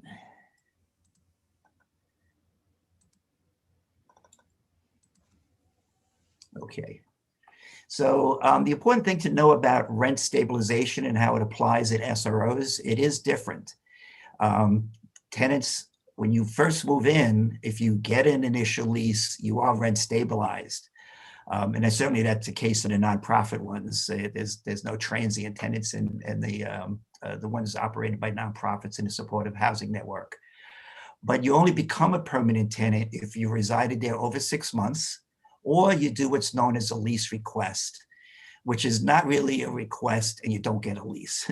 It's mandatory. The landlord recognizes you as a permanent tenant and you're a statutory tenant. You don't have to do renewal leases like apartments. Owners never give out this notice. I've never known one to give out. This is produced by DHCR. And it's supposed to be given out to all guests, people checking into SRO subject to rent stabilization. But it's largely not done. It's a rare situation that somebody can do a lease request to trigger their rights as a stabilized tenant. Just going down to the explanatory statement from a past Rent Guidelines Board order, just to go to the definitions, because there are actually 5 categories of SROs, and you could apparently give a guideline increase depending on the type of building. I always found that bizarre that this much smaller percentage of SRL buildings you could subdivide, but that's not the case with apartments. You know, certainly the economics around a 200-unit building is very different than an 8-unit building. But be that as it may, we have apartment hotels, the Class A multiple dwellings, Class B hotels, the rooming houses of those buildings are less than 30 units. SRO, single room occupancy, was a Class A building that was converted to an SRO at some point in its history. A Class B hotel was just built as a Class B hotel, meaning shared facilities, bathroom, kitchen. And then there's the lodging houses, which are basic cubicles, which often with chicken wire ceiling to separate the cubicles from one another. So those are the types of SROs that are out there. Just wanted, let me just turn that so you can see it appropriately. This is the chart for, you know, the guideline increases over the years. And you've done right by SRO tenants over the years and haven't affected the profitability of these SROs at all. I just want to point out, you can't see it in the fine print here, but starting in 1984, we had provisos, the conditions by which the landlord needed to meet in order to qualify for rent increase. The first proviso was back in 1984 around the issue of warehousing, because owners were trying to empty those SROs out to convert them to co-ops or condos or tear the building down. And we argued that if owners really needed the rental income, they should rent up their building first, and instead of crying poverty about not getting an adequate rent increase. And the board appreciated that. And there's been other provisos over the years, but they haven't been needed because of the straight guideline at 0. Go back here. I'm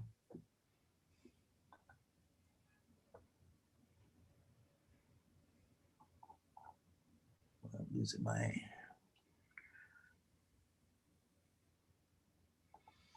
I'll just open this one again. Okay, so I went through the rights, the explanatory statements, and then the chart and noting the provisos. The thing I want to quickly show you is from Manhattan Community Board 7, a study that encompasses 59th to West 110th Street. The study is a little dated, but it's still a good snapshot of SROs and what's happened to them over time. And certainly tourism and tourist rentals were down over this past year, but the special needs placements, that's the homeless men and women, there was a lot of placements. If you've been reading the news, particularly here on the Upper West Side, where the Lucerne, the Belclaire, a number of other SROs that were doing tourist rentals instead of getting top dollars from the city because of the need to do social distancing of the men and women in those congregate shelters. And the Lucerne was just one that got a lot of high profile attention here on the Upper West Side. And Goddard Riverside, by the way, intervened to help provide services to those men so they could stay here in our community. So let me show you that study, and then I'm going to go on to the other things and wrap it up.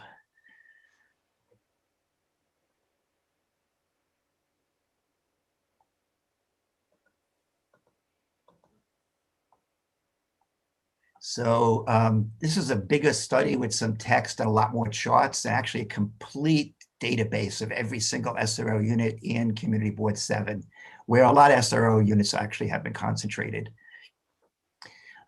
So I'm just going to keep through these.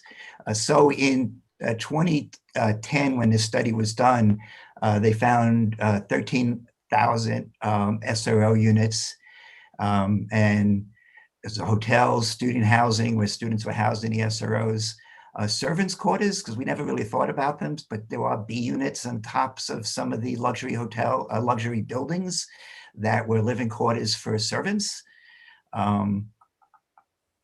And here's a breakdown of those units. So you see A is the nonprofit buildings, and the ones with it includes city placements, so servants. So it's just about 300 units, but they counted them. Student use, another category. 3287, this is the actual number of SRO tenants, the rent stabilized portion. So you see it's just a fraction of the overall units. The biggest percent, which has grown, and I'm sure the stabilized units have dropped, is the both the illegal use, the legal and illegal use of the hotels, and the market, the placement of the special needs populations. And that both includes Division of Aid Services, or HASA as it's now known, as well as homeless men and women or families depending on the need. So this, just shows you the number of units lost over that time, and where they happen to be located. This is again a breakdown of the so-called market rate units and the various percentages. And again, it's just such a small portion of the stabilized tenants are left. The illegal hotels, the laws changed slightly, but many SROs were not allowed to do less than 30-day rentals. And many of them were doing daily tourist rentals, and that was displacing a lot of people. And also making for difficult conditions if you were remaining rent stabilized tenants, with the constant coming and going of transient guests. At the time, this is where homeless families or homeless individuals or folks surviving with AIDS were being placed. A lot of them were a little further north. Obviously, most recently, the Lucerna's at 79th Street. The Belclaire is over here as well at 78th Street. The Belnord is another one up at 87th. So many buildings, this is shifted around, but there's still a lot of buildings that have placements in them. And then this is the number of SROs that have been preserved by nonprofits acquiring them. We have two, the Capitol Hall and the Senate, and we're actually going to be closing on another building up at 107th Street in the coming weeks, and we'll be preserving one more SRO accordingly.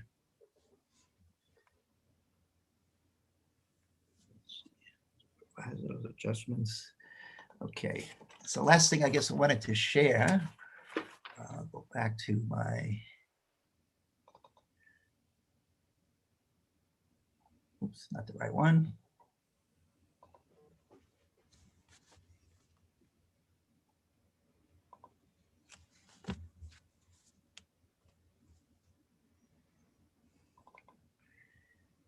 Thank you for your patience.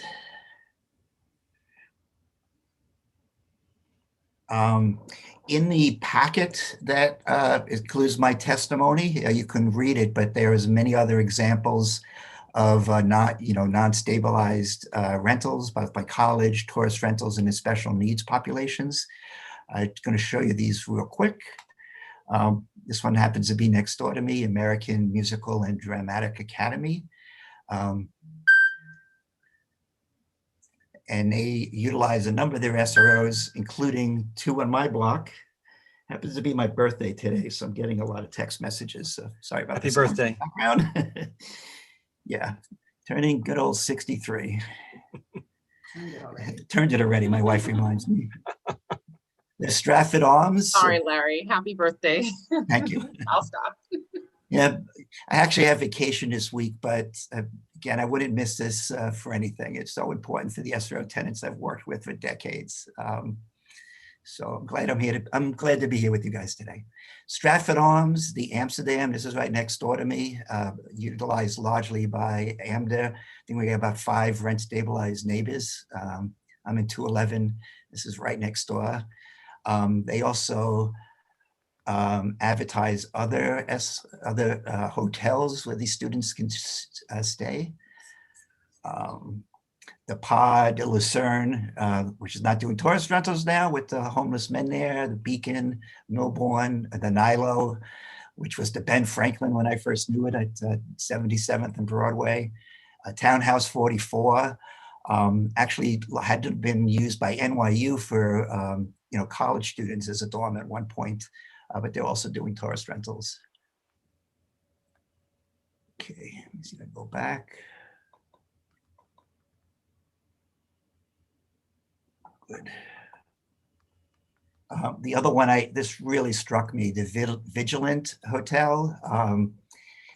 We actually knew it as Bedbug Central. It was a horrendous rooming house down on 28th Street. There's a picture of it. Old sign on the side. This is a review about the building and how difficult it was to live in, but it was an important resource for low-income, men who serve there or live there. And amazingly, it's now been cleared out of all the SRO tenants. A company bought it a few years ago and offered, it wasn't much, I think up to $4,000 to $5,000 for people to move out. I kept telling folks a down payment on homelessness unless you have a place to move to. But despite everything, they cleared it out. It's now known as the Chelsea Pods. And this is a lodging house. I just was flabbergasted. See that long staircase to get up? They replaced the chicken wire with a little cute lathing on top. But these rooms are basically like maybe 4 feet across and 8 feet long. So these are the cubicles that are now being rented out to tourists, as opposed to the rooming house tenant, the lodging house tenants of days past. Let's see.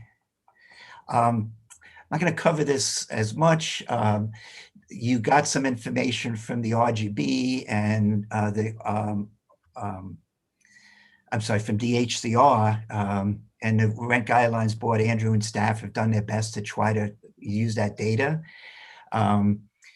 And you'll see from the data and the charts that are part of my testimony, the registered units with DHCR have dropped from 22,000 to under 10,000 units as the most recent filing.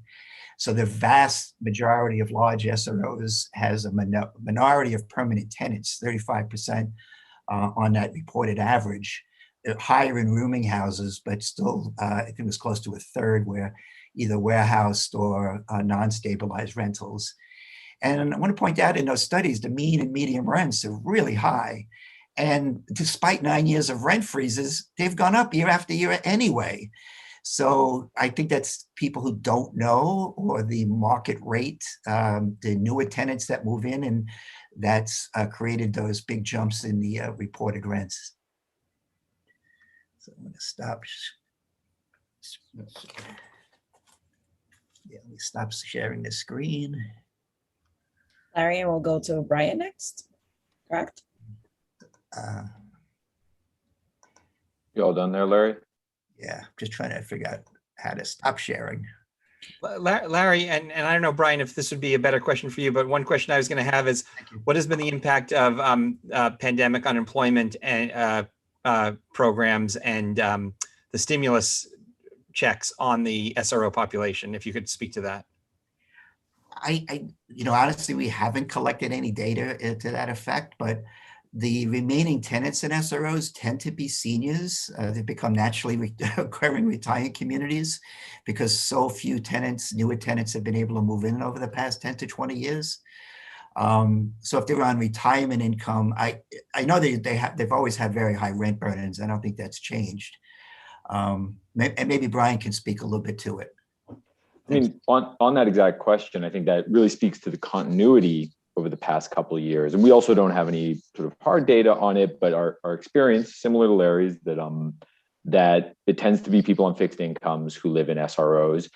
Their incomes, they increase. If you're on SSI, your income increases incrementally, but those increments are very, very small. And so the exact same conditions that required, and I think appropriate, the board gave a 0% increase in year past, those exact same conditions exist now. And so if you're on a fixed income, this very small increase in rent can have absolutely devastating impact. And sorry, I'm Brian Sullivan from Mobilization for Justice. Thank you again to the board for inviting us. Just launching in from there, I guess, I haven't been doing this anywhere near as long as Larry, but I've been doing it with Larry for a while, yet he still manages to surprise from time to time. And this year he definitely did. That sort of slideshow, or that long sort of web page he did at the beginning. I haven't seen that before, and that was fantastic. And I think part of the reason it's so good is it gets at a key aspect of SROs and the way in which I think they're really misunderstood as a form of housing. And that is that they are, historically, they were not only a source of cheap housing, but a source of community, a way that people could live close to any number of resources downtown, and or in just sort of a central district, live with people who and you've lived with for years. Larry just referred to them as naturally occurring retirement communities. And there's really something to that. It tends to be a lot of older people who've lived in the same place for a long time. And SROs have this bad reputation. And there's bad things you can say about them. They don't tend to be maintained at the level that they should. But anytime a person in SRO buildings housing is threatened, or anytime the building is threatened, they fight like hell to keep it. People value this housing at an incredibly high level. It keeps you close to services where you've probably been going to for a very, very long time. Keeps you in a central district. Oftentimes, I mean, he mentioned on the west side of Manhattan where a lot of SROs are located, but this is also true in parts of Brooklyn. Tend to be smaller buildings there, but they'll be centrally located in a community where someone has probably lived for a very, very long time, where they could not afford to stay in that community if they had to go even to the rent stabilized market, which obviously tends to be more affordable, but not affordable in the way SROs are affordable. Their numbers sadly are dwindling, or at least the rent regulated sort of market SROs, as opposed to the black market for similar types of housing. But even though the numbers are dwindling, they make up a disproportionate and sort of massive share of the units that are affordable to people who have very low, very limited incomes, which tend to be, our clients are mostly, as Larry said, and as I mentioned earlier, mostly seniors living on fixed incomes, but also people who work very low wage jobs and who can't afford to get into other parts of the housing market. And so I think, again, that slideshow Larry opened with just showed the sort of vibrancy that could be SRO housing, and to a certain extent still is SRO housing, and showed that this is a sort of housing that, although dwindling, is so worth maintaining and preserving. And the 0% increases that the board has given have allowed that to happen. It slows the sort of hemorrhaging of these units into the luxury market. So as I mentioned before, there's no change, no material change from years past. The conditions that prompted the board admirably to give 0% increases over the past few years have continued. I think most importantly, two key things there are the very low income and fixed income of the SRO tenants, and the reality that SRO owners do not need an RGB rent increase. They just don't need it. Larry mentioned some of the other strategies they use to make money on their buildings, whether that's renting it out to tourists, or, as Larry pointed out, that maybe in the past year that hasn't been as possible, but then renting it out to the city to house otherwise homeless people. That's a lucrative way to use the building. We don't see it as much, but you still see these 3-quarter houses where they're the sort of mix of residential and some not entirely savory medical or therapeutic services. And that can be a lucrative way to make money. Renting to students. I won't repeat what Larry said, but there's a number of ways that SRO owners continue to make money, whereas SRO tenants, they have no prospects for increasing their income. And so, just to end on sort of an illustration of that point, and I've used this example in the past, but it's no less relevant than it was in years past. I have a senior tenant who lives in Brooklyn. His rent is currently $650 a month. He's been able to, $650 and change. He's been able to maintain that level over the past several years. His Social Security income is around $880 a month. So that, for every other expense this man has in his life, is roughly $200. That's, he has to buy all his food. If family needs assistance with something, he has to do everything, buy clothes with that $200. That sort of razor thin, that sort of very uncomfortable margin, I think illustrates why an increase just doesn't make sense in this form of housing. A small increase would make his life much worse.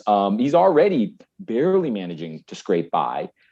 I think B, more likely, would drive him into homelessness because those other expenses are going to keep coming in. He's not going to be able to pay the rent. Increased legal services are fabulous and we can help him. But at the end of the day, if he can't pay the rent, he will ultimately be evicted. And that, I'm sure I don't need to say to the board, just the sort of catastrophe that homelessness represents on a personal level, on a social level. And so we urge the board to once again do a 0% increase for SROs. Its tenants cannot afford the increase and owners will not meaningfully benefit from one. Thanks, Brian. Questions for Brian? I just want to highlight, when I was talking about permanent versus transient, that we always called it the transient loophole, but it was a feature of hotel stabilization. So that was the mechanism that allows the legal, non-stabilized use. Colleges net leasing the SROs, tourists where it was legally done, or even if you did 30-day rentals on a short-term basis. And of course, the placement by the city for emergency use. It's not an illegal use of the building and it's much more lucrative. So certainly don't blame SRO landlords going that route. But Brian's right, the increase that you would give is almost meaningless, to them. And in the past, the board has said, if we don't do any increases, what's the incentive to keep the stabilized units at all? That there's no increase. You can double the rent and they're still going to be making more money through these alternative uses. And a big increase would just wipe out the remaining SRO tenants. So your work is so important to this remaining stock and those remaining tenants. And if there's any questions, we'll take them, but I really want to pass the torch to Lavera, who has been one of our tenant leaders for many years. Hi, can you hear me? Yes, Lavera, welcome. Oh, good. Hi, good morning, everyone. Thank you so much for this opportunity. First of all, I'd like to thank the SRO Goddard Riverside Law Project. If it weren't for them, I would be homeless. I've been in my building now for 22 years. It started out as 11 units SRO, and through 5 different owners, including receivership, it's now back to market rent building. I am the last in my studio apartment. The building has been converted back into a whole flat upstairs, downstairs, and across from me, the studio now rents for, well, it initially started out $3,500 a month. And everybody else pays between $3,000 and $4,000. The garden apartment now rents for $4,700 per month. I am it. And I gotta be here. You know, I can't, I had to go and I was working because I'm getting older, and I used to be able to get jobs just like that. No, not anymore. And I did get a part-time job, and it was great. But then my mother she needed help. So I had to move her from California in with me in this studio. So, and she has stairs. The if it weren't for an SRO, I would be homeless. I can't, and now I get paid finally I get paid to take care of her. But again, that's only 4 hours a day. I cannot maximize that.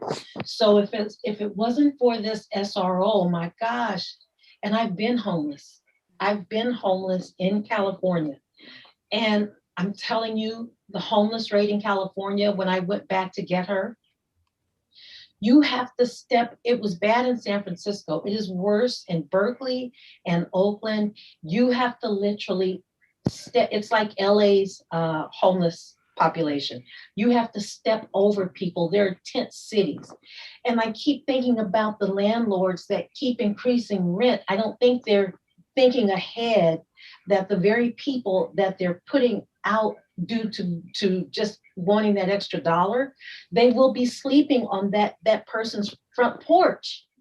And that's exactly what happened to a landlord downtown. And he keeps calling the police clear them away, but then they come right back. So we got to be more humane, I believe. And I want to thank the RGB. People tell me people don't listen. I keep telling people the RGB will listen. One year, there was a man, he owned a lot of property in New York, downtown, and very well off. And he was unfortunately like a Scrooge, you know, but then there was the chairman of the board. And so at the end, Mr. Scrooge asked the chairman, you know, why didn't you vote for an increase? And the chairman said, didn't you hear the people? They can't afford it. You know, and we can't, and especially now during a pandemic, sometimes it can't always be about $1. We got to think about our humanity, our children, the streets in the city. Where do you think homeless people are going to go? My friend went down 34th Street with all the buildings closed due to the pandemic. She said people were sleeping on the street, and she went early in the morning. One got aggressive with her, and fortunately the cops were there to, you know, protect her. But we're going through bad times, the world is, and we got to consider that, I believe, before we consider $1. My landlord was going to sell this building, but due to getting $4,000 for each floor and each room and its increase, he drove up in a huge SUV, and he says, oh, I love this, LaBear. Do you know of any more buildings? I said, no, but he did manage to buy 2 more. So he's living the life, you know. I'm not mad at him. Maybe one day I'll be a landlord. So I too consider both sides, but it's not possible now. These times you can't, you know, well, a non-increase in rent would be greatly appreciated. And not only that, but we use Accessorite a lot for my mom's medical appointments. And I bring up rent all the time to expose people to Garter. Every last driver, white, Black, Asian, a Spanish speaking, none of them know that there's legal help for them. And every last one of them has been put out of their building because they believe the landlord. Every last driver. And we've been using Accessorite now for a year and a half. Every last driver does not know about, well, one guy said he was up here for 60 years up the street, And the landlord said, you got to go. And he and his wife had to find a place to move, and they moved to Brooklyn. He said, I wish someone had told us about Goddard before. And if you don't believe me, get Accessorize and speak to the driver. Okay, I think I've said enough. Thank you. Thank you. Yeah. And David, I don't know if we want to just open it up for questions. We still have the panelists on here and about 20 minutes. Yeah, no, certainly. I guess I'm going to ask the board members if they have any questions for any of our speakers who are still on the line.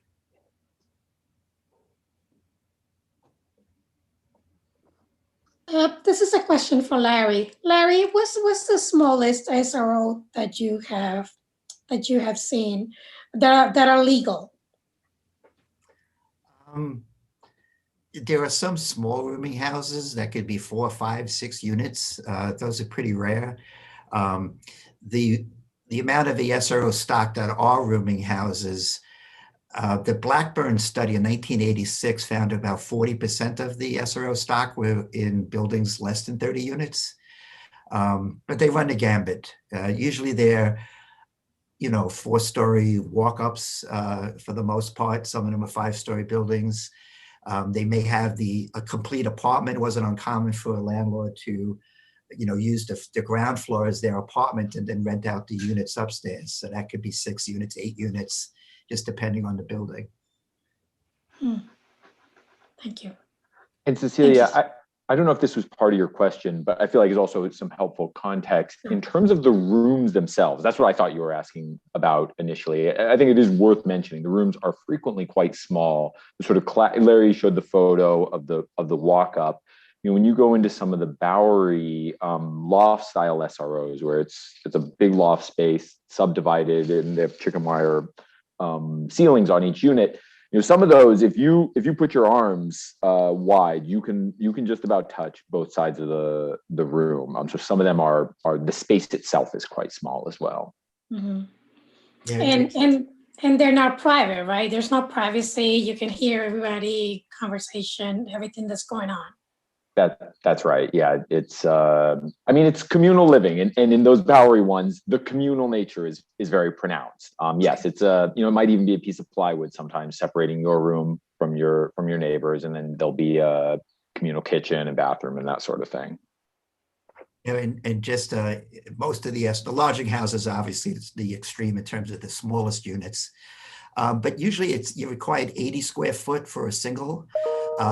So many units are in that 80 to 100 square foot just for single folks. If you have 130 square units or more, square feet or more, then you can have a roommate, which is still extraordinarily small, but that's what the law allows. And then you can have bigger units and have studios that could be 200, 250 square feet. I thought it was amazing when they were talking about the micro units, the new units during the Bloomberg administration. If I recall, I think they were 350 square feet. And that would be palatial for most SRO tenants. They'd love to have 350 square foot. But it's more common that 80 to 100 square foot is what's their prevalent size. And on a square foot basis, they're making a lot more rental income, and it's much cheaper to maintain these units. You have a common bathroom, a common kitchen for 6 other units. That makes it cheaper to serve that building. So it's cheaper to run. You collect more rental income on a square foot basis, especially if you're turning to the non-stabilized rentals on top of the remaining stabilized tenants in your building. Mm-hmm. Great. Thank you. Happy birthday. Thank you. And thank you for your long service on this board. My pleasure. I saw Alex's hand. Hi, thank you. Happy birthday, Larry. Welcome to the 63 Club. A couple questions. My understanding is that that basically every year the number of SRO units dwindles, that when people move out, it's not reoccupied as a rent stabilized unit. Is that correct? It's basically just a dwindling supply that landlords are not replacing the units with another rent stabilized tenant. So Absolutely. It's a de facto vacancy decontrol. basically grandfathering in the remaining rent stabilized tenants. So the other question is, to what degree, if any, does Airbnb play in this in terms of the SRO buildings? I know for other rental buildings, that has been a factor in New York as well as in many other cities. But I'm curious if that's also been a factor in terms of especially the smaller SRO buildings. Absolutely. In fact, it was Goddard Riverside and Housing Conservation Coordinators about 12 to 15 years ago. We created the Illegal Hotel campaign, which then was joined by the Hotel Trades Council and many others with Airbnb and these other online platforms that emerged. It really spread to apartments. It wasn't just in SROs. SROs, some of those buildings didn't have the right fire protections or in the right zoning in order to do the daily rentals. So that's why we mean by illegal tourist rentals. There were some that had, short-term rentals as well as the long-term rentals, but by and large, most of the tourists were not done legally.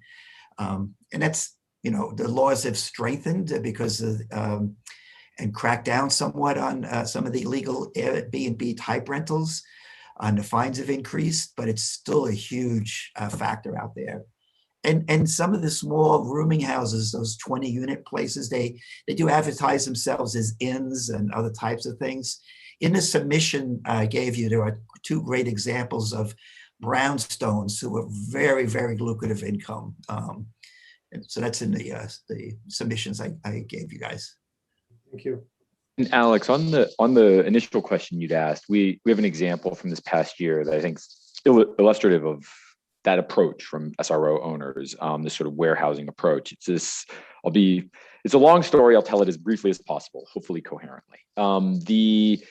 It's a building in Chelsea that had been an SRO for a very long time. They adopted this strategy as people moved out, they didn't replace the tenants, and they simultaneously adopted a strategy of neglect, just letting the building deteriorate. The owner came in with this explicit strategy in mind. In fact, in unpolite terms, told our tenants this is what he planned to do. If the building deteriorates far enough, the city's going to do my work for me, meaning you're going to get vacated. And sadly, that's what ultimately happened. The conditions got so bad that a vacate order was placed. What the landlord said when we took this to trial was it's economically infeasible to run this hotel profitably as a SRO hotel. There's no way that we could fill these rooms, repair the place and operate a profitable business venture. And the court rejected that argument, saying, you have not tried to fill these rooms. You've deliberately let the place fall apart, all in an attempt to ultimately demolish this cluster of affordable housing in a very high rent neighborhood. And I think that's very indicative of the overall approach to SROs, both the decision to warehouse them, but also the false claim that they cannot be run profitably. Maybe you don't make quite as much profit as you'd like, but these can be run as profitable hotels if you just fill them up and actually run it as a residential, rent stabilized bit of housing. But they refuse to do that. And so I think that illustrates sort of some of the dynamics here and why the 0% increase really does make sense. Yeah, the building Brian's talking about is down on 24th Street. And I think there were about 8 men were left in the building when it got a vacate order. And our office got alerted by the speaker's office, Corey Johnson, and we ran down there to talk to those remaining tenants. Ironically, in the past, we wanted to bring an HP action. The tenants were scared that the conditions were so bad that they might get a vacate order. So of course, the conditions, particularly the water damage, was just horrendous in the building. I really have to credit MFJ and Brian and the team over there because they were able to bring an HP action. And despite the vacate order, the tenants have been displaced. They're living elsewhere in Harlem and YMCAs. They've been displaced right now. But the owner is supposed to renovate that building, get it fixed, and return those tenants. It's been quite the struggle. And I really feel for those men and what they went through. And unfortunately, their belief that the city could not help them and legal services couldn't help them it just was so depressing to me that it got to that state. But I really hope we can save those particular buildings. And they're lucrative. I know that site on 24th Street, those 3 row houses, I think it was about 50 units all combined. They could probably build something much higher and make a hell of a lot more money than they can now. But they basically broke the law and made life miserable for so many people for so long. I got no sympathy for the fact that they got to invest and rebuild, we create that SRO, which is a mess right now. Board members, any more questions for our guests? I have a question as well. First of all, happy birthday, Larry, again. So I noticed in your data that as of the 2002 HBS, about a quarter of SRO tenants are older than 50 or age 55 and above. And that's a slight uptick from the previous HBS. What does that look like now? How has the number of older tenants changed? And can you tell me a little bit of background about older tenants of SROs? Yeah, it certainly has increased. The remaining stock was so small that HBD stopped doing the housing and vacancy survey on that portion of housing. So that's why we don't have up-to-date data from that, that past snapshot. But certainly, the tenants have aged since that last study, and very few new tenants have moved in. So the average age has gone up. Brian, do you have any more data that? I don't have any more data. I mean, I think it would be interesting for HPD. I realize it might be a challenge because the numbers are so small to update that. My guess is those exact same tenants who were 55 in 2002 are the same tenants who are in there now. And so it is, again, without hard data, but definitely from our experience, it's vast majority are older people.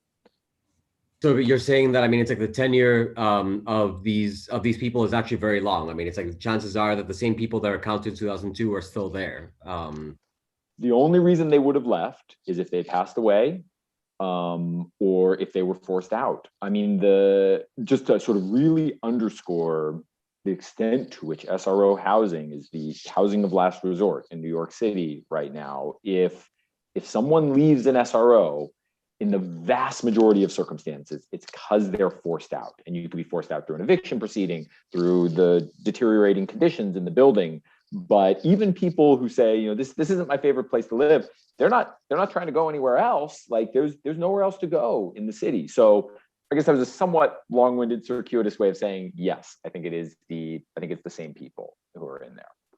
I see. Thank you. Any more comments or questions from board members?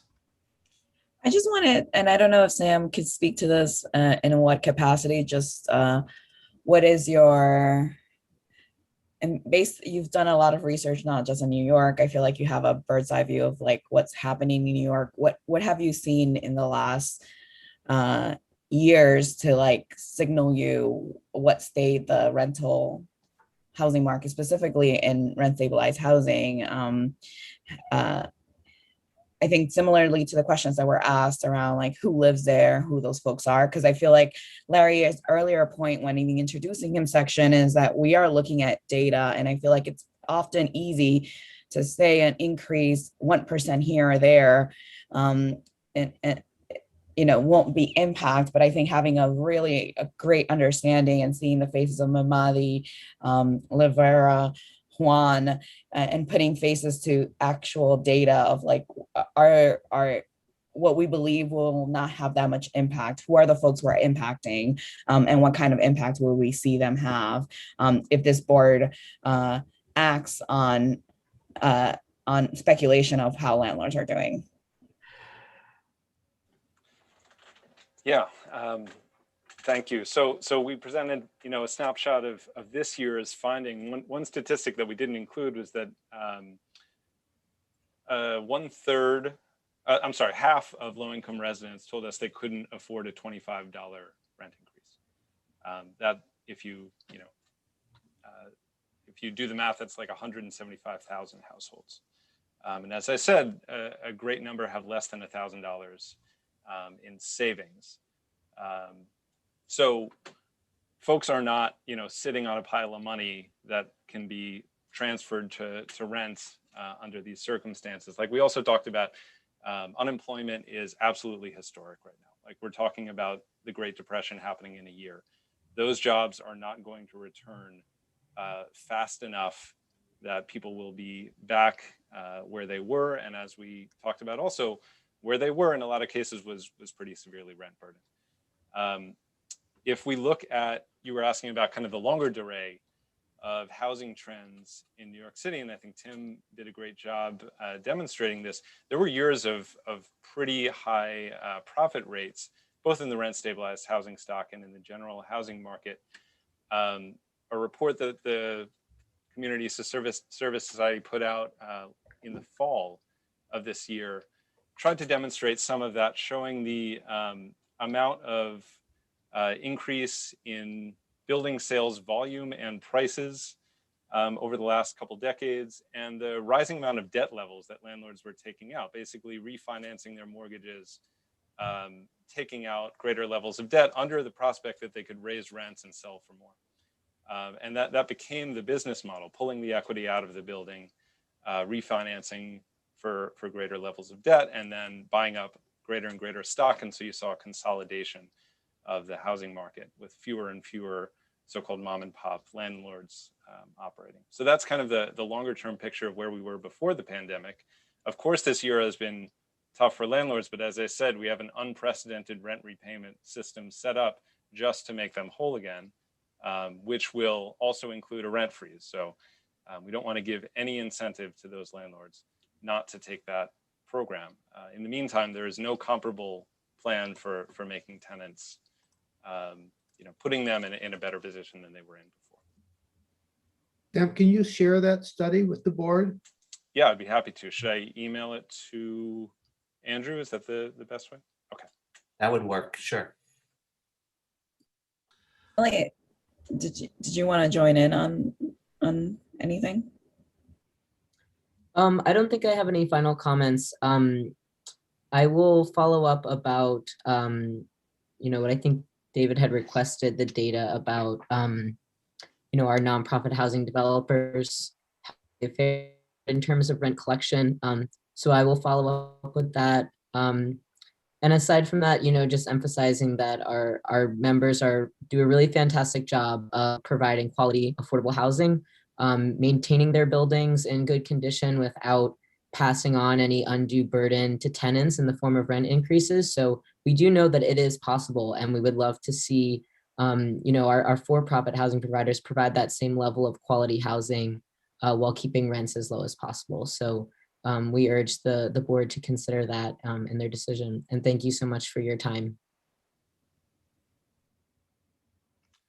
All right, we're just a minute or two from the hour. I say that we take advantage of that extra minute and see everyone back at 1 p.m. where we will meet with owner representatives. So thank you all and have a good lunch. David, before we go, yes, Andrew. Yeah, just beware that, or be aware of, not beware, be aware of the fact that it's a different meeting invite. So when you come back, it's the PM session for the day. So make sure you click on that one. That's what I was going to ask. Yeah. So make sure, otherwise, you're.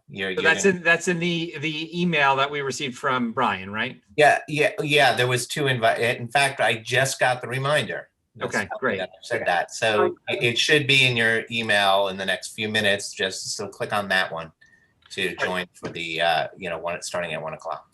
When will that room be open? I'm sorry? When will that room be open?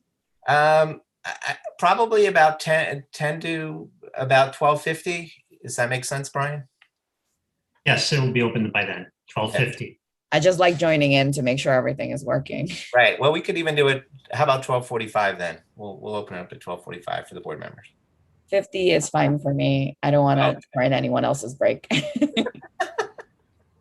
All right, and let me just say thank you to our speakers, both the tenants as well as those representing organizations. We really appreciate you taking the time and helping us be well informed as we make our decisions. Thank you so much.